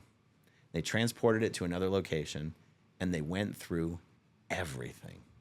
And that's when David Miscavige first found out it was all a lie. And he called Pat Broeker's bluff. And because the final years of L. Ron Hubbard's life, they had been squirreling away millions and millions of dollars in cash from Scientology over to L. Ron Hubbard, hiding cash in the walls of houses and everything. Miscavige basically threatened to turn Pat Broeker over to the government for tax evasion and other things if he did not get the hell out of there. That's how David Miscavige got rid of Pat Broeker and took over control of Scientology. Oh, I genuinely didn't know that. It's the first time hearing that. Yeah. So, I mean, that says a lot about his character then, if that's what he does to seize power. Is that common knowledge to a lot of people? Obviously not within Scientology, I guess. In the ex-Scientology world, everyone now knows it. Okay. No one in Scientology knows that, and if they were exposed to it, they wouldn't believe it for a second. No. They would say that's just lies created by SPs to discredit Miscavige and Scientology and bring down the only hope that mankind has for salvation and eternity. I asked the question before whether you genuinely thought LRH believed it, and you said that he did to a degree. You know, there's a lot of the things he did genuinely believe, but a lot of the things was obscured to suit whatever narrative he had at the time. Do you have that same belief for David Miscavige? Do you think he genuinely believes? In a different way. Okay. First of all, he's what makes his type of belief different from any other Scientologist belief is he knows that the lore around L. Ron Hubbard is bullshit. Mm-hmm. He knows that's all bullshit, and he also knows there's no OT levels. Okay, I believe that Miscavige believes in Thetans. I believe that he believes in body Thetans, But I believe that he sees L. Ron Hubbard as someone who screwed up and left a big mess that he has to fix. So, you know, there are stories, just like there's that story of what L. Ron Hubbard did at the end of his life that indicates, oh, this guy actually believed it. There's similar stories about David Miscavige and things that he did that indicates, oh, you wouldn't do that unless you believed at least a lot of it. One example of this is that, unbeknownst to most Scientologists in the world, the Scientology Sea Org members who worked at their confidential international base, international management base, were told that L. Ron Hubbard was coming back. He was reincarnating to take back over control of Scientology. That's what they were told. They were told to expect him back in about 19 to 21 years. All other Scientologists in the world were told he was not coming back. He was going off to another planet called Target 2 to get Scientology kickstarted there, and that once we finished clearing Earth, we would all go off and join him on Target 2. Around the time that Hubbard would have been coming back, Miscavige did some things that was very clear. He thought there was at least a possibility this guy was coming back. You don't believe that unless you believe in Scientology, right? So he knows there's no such thing as these upper levels. So his type of belief is different than what your average Scientologist believes. But I do think he believes in the bones of Scientology. That's my opinion. Yeah. So, yeah, I suppose that does make sense. He sort of has, he believes, like you said, the bones of it, the core fundamentals of Scientology, but he only believes it up until the point of what, I guess, is out there. He's now at a point where, well, there are no new OT, what did you say, OT 9 to 15? That's right. So they don't exist, and he kind of now has to treat what he believes as, I guess, a business, because I guess that's how it's run there, isn't it? I want to touch, and you mentioned it there, and we've not touched on it yet. The Sea Org, and obviously, what is the billion-year contracts? So we'll circle back to David Miscavige, but just to sort of segue, what is the Sea Org? What are these contracts? What the hell's going on there? So the Sea Org, the Sea Organization in Scientology, is the highest level of dedication, the most dedicated type of worker that Scientology has. Was that what you was part of? Yes. Okay. Yes. All of Scientology management are Sea Org members. David Miscavige is the head of the Sea Organization. So, in Scientology, there's sort of 3 levels of involvement. And the first level is a public Scientologist. Those are the ones who pay money. You pay to do courses, you pay to get auditing, you donate to Scientology. The second level would be a staff member. So if we went over to the Tampa org, that's where they have staff members. And those guys sign 2.5-year contracts or 5-year contracts. And when their contracts are over, they fulfill their obligation. They can get on with just being a public Scientologist again if they want to. A Sea Organization member signs a billion-year contract. Also, a staff member lives in the real world. Like, they have an apartment, they have to pay rent, they have a car, they have time off. They just happen to also work at their local Scientology organization. A Sea Org member, your whole life is Scientology. 24/7, 365. The billion-year contract is obviously sort of symbolic of a lifetime commitment, but because of Scientology's belief in lifetime after lifetime, it is supposed to be a commitment to come back and keep working for Scientology until lifetime after lifetime, until the earth is cleared, right? And that's what it is. So you can only have relationships with other Sea Org members. You can only marry other Sea Org members. You cannot have children. You live in a communal housing provided to you by Scientology. Your meals, you eat in a cafeteria for Sea Org members. So is it like a cult within a cult? Yeah. Wow, okay. Even though Scientology doesn't use religious words like clergy, it is essentially the clergy of Scientology. Right, okay. Yeah, where you're dedicating your entire life to it and nothing but. So even though you sign billion-year contracts, you can leave the Sea Org. I left the Sea Org and was still I got married in the Sea Org, and we got pregnant in the Sea Org, and you can't have children. So you're pressured to get an abortion, but if you won't get an abortion, they eventually let you leave after a certain number of hours of interrogation. So I left the Sea Organization in 2006, and I wasn't officially out of Scientology until 2014. You work 110, 120 hours a week. You get paid $47 a week. It's been the same pay for over 25 years. They don't even get no cost of living increase. It's not even considered pay. It's considered an allowance. Many Sea Org members just don't even get paid. Here in Clearwater, Florida, they have the most profitable base in the world, so these people get their pay every week. But when I was in Los Angeles, I was in the Sea Org in Los Angeles. Okay. We usually didn't get paid. And you have to buy your own stuff. You got to buy your own socks, buy your own shoes, buy your own. You get 3 meals a day, but you got to buy your own shampoo, buy your own soap, buy your own underwear. So, it's not a fun existence. No, I can imagine. Yeah. So what was the? I know you've kind of answered this a little bit already, but what was the sort of final escape for you? What was?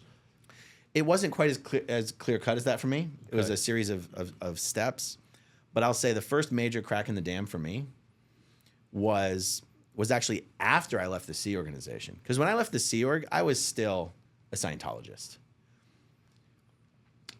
But in 2009, when a lot of these former executives who were famous names in Scientology, when it was exposed in the Tampa Bay Times that these people had not only left the Sea Organization, but they'd actually left Scientology, and they're now speaking out against the horrific imprisonment and abuse that they were subjected to at Scientology's international management base by David Miscavige, that for me was like, uh-oh, I gotta think about some stuff here. And soon after that, I was secretly communicating with a bunch of these executives, and I was just electrified. I was like, I can't even believe this. How's this possible?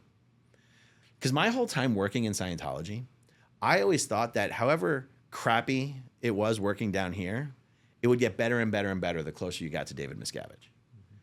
And it didn't occur to me that it got worse. That as crappy as it was here, we were lucky. That's because we were further away from him. And the closer you got to him, the worse that it got. And that was shocking to me, but it wasn't enough to get me out of Scientology. For me, it was finding out from the people that I knew would know that these OT levels did not exist. I was like, that's like telling a Christian there's no such thing as heaven and God. If you convince a Christian there's no such thing as heaven and God, then you don't have a Christian anymore. You're not Christian by definition.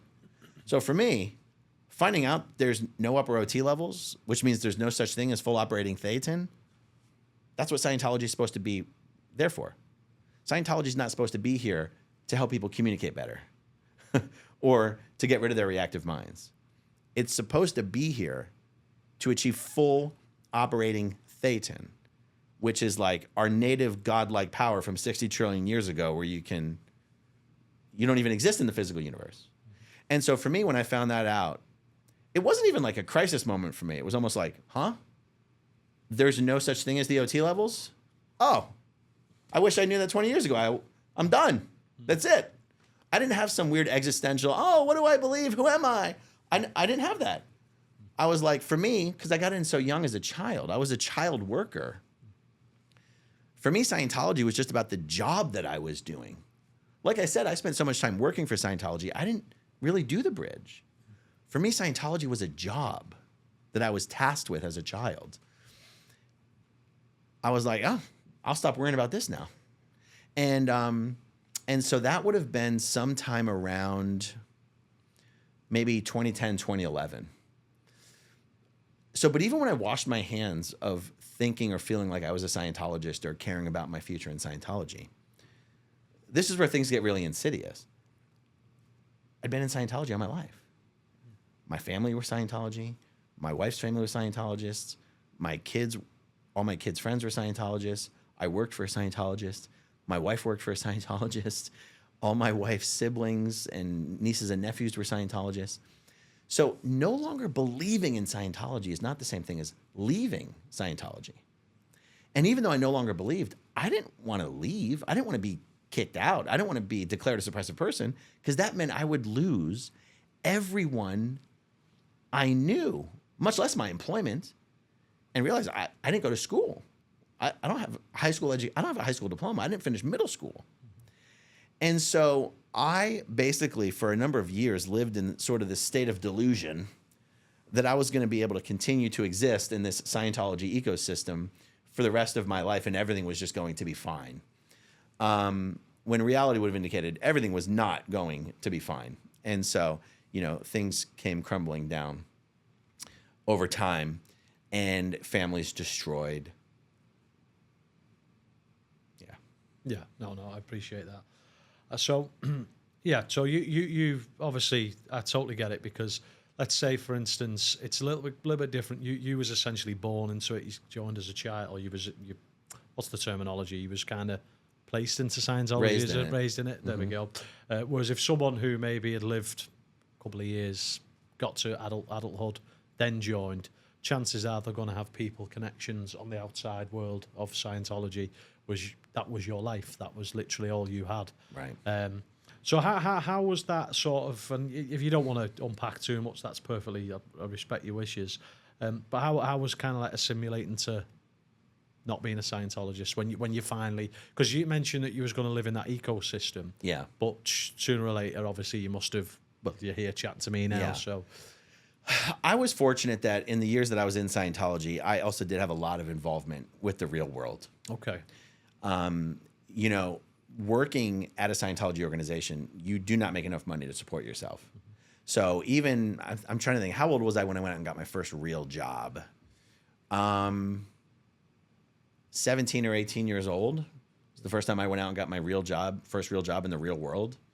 And, even when I worked, after I left the Sea organization in LA and moved to Clearwater, Florida, even the Scientologists that I was working for, they were companies that dealt with the real world. So all of our clients were non-Scientologists. I never struggled on how to connect with or relate to or communicate with non-Scientologists. And so there wasn't an acclimation process for me. And what I quickly found out when everything came crashing down and I lost my job and family members are disconnecting and everything, is that people in the real world want to help people. And so, when I lost my job and I actually had to go into business for myself and I started going out and getting new clients, and these were clients who knew of what I used to do and who I used to do it with. And they'd be like, so why are you not there anymore? And instead of giving them some BS story that I hoped I could get by with, I was like, you know what? That's a very normal question to ask. And I know that's not usually a very deep personal question. But in order to give you an honest answer, I'm going to actually have to tell you some stuff.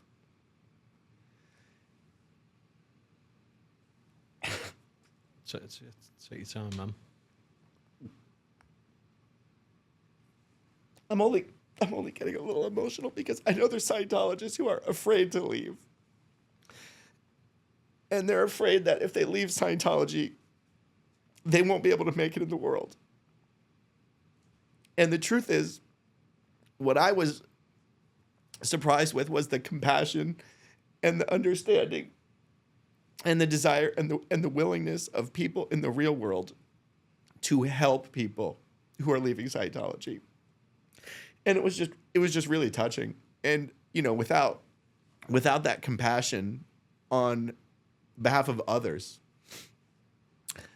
I don't know how it would have gone for me, And I'm sure there's a lot of people in my situation who, if they were in that exact situation, would be afraid to share with a potential client or a potential employer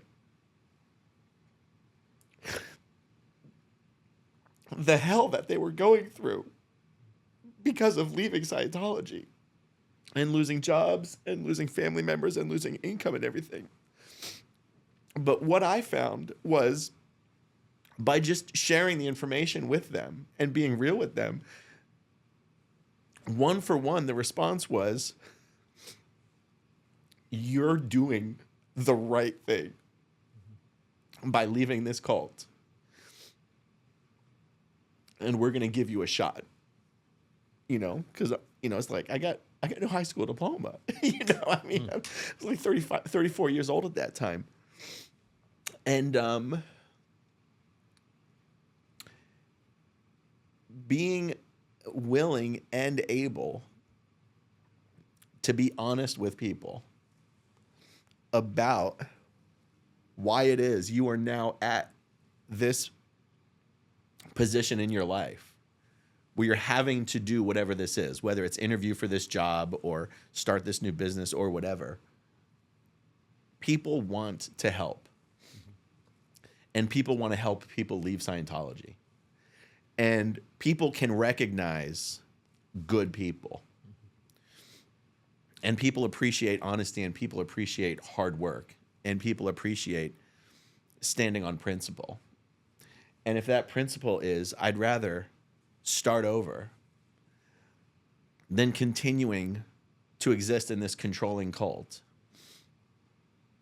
then that's principle someone's going to respect. Or even in my case, where I didn't choose to leave. I mean, I chose to no longer believe. I chose to no longer participate. But it's not like I showed up to work one day and it's like, I'm leaving Scientology, and by the way, I quit. You know, so in my case, I was living this delusion that I was never going to have to deal with this. And then I was put in a situation where I had to. But one of the reasons that I eventually got kicked out is because they had told me I had to sever all ties with my mom because she had gotten kicked out. And I lied to them for years, saying that I had severed all ties with her, but I hadn't, and I was never going to.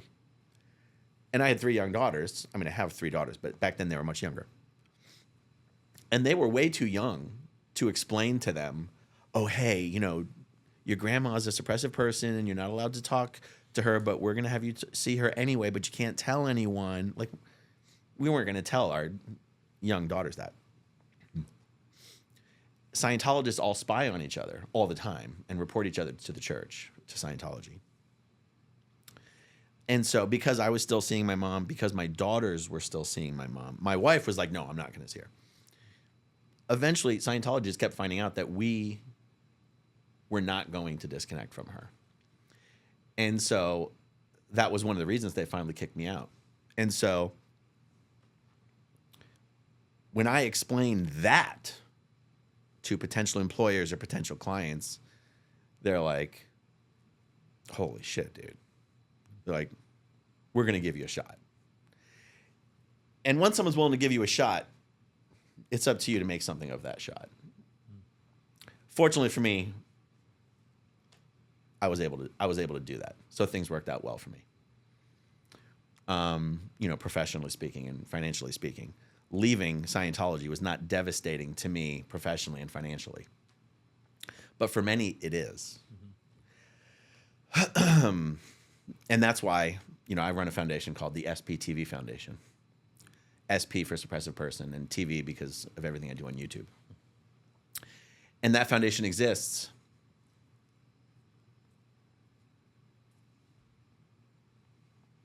to help people who are going through what I went through, but need help along the way. Well, what you're doing, Aaron, is incredible. And what you've demonstrated there, you've come into the studio, you've done this interview with me. I know we've spoke over email for several months, but you don't know me, and you've come in with vibrant, high energy. And the fact that, you know, when you've had to go to this place, it's showcasing what your experience in Scientology had done for you to get someone with such vibrant, high energy to open up, which I massively appreciate you doing. And the fact that you're now utilising your time to not just expose the traumas, but also help people in the process is incredibly admirable. It really is. You know, there's no shame in getting emotional, and it shows a level of realism. It shows who you are as a person. Yeah. So thank you for all you do in that regards. And you know, I hold no allegiances to Scientology, but I know, you know, you can make the parallels between this and other cults and other religions and other, you know, indoctrinations that go on throughout society. So this is just another one of those things. It just happens to be packaged as Scientology. Yeah. So good for you, mate. Good for you. Mate is a British term for friend, by the way, just in case anyone was wondering. Okay, so to kind of, you know, bring this down a little bit, You mentioned that the numbers of Scientology are dwindling. How long can this be sustained for now? How long do you think they've got left? Even though they're losing members, because they're tax exempt, they don't pay property tax, they don't have a payroll expense, you know. Unless they lose their tax exemption, they could lose members for another 50 years, but never run out of money. Mm-hmm. And that's kind of the state that Scientology's in. They're losing members, but they're increasing their property holdings. They're increasing the health of their balance sheet. And I don't know that they'll ever truly go away unless their tax exempt status is taken away. Do you think that's what's holding it? That's the stranglehold? It totally is. Mm-hmm.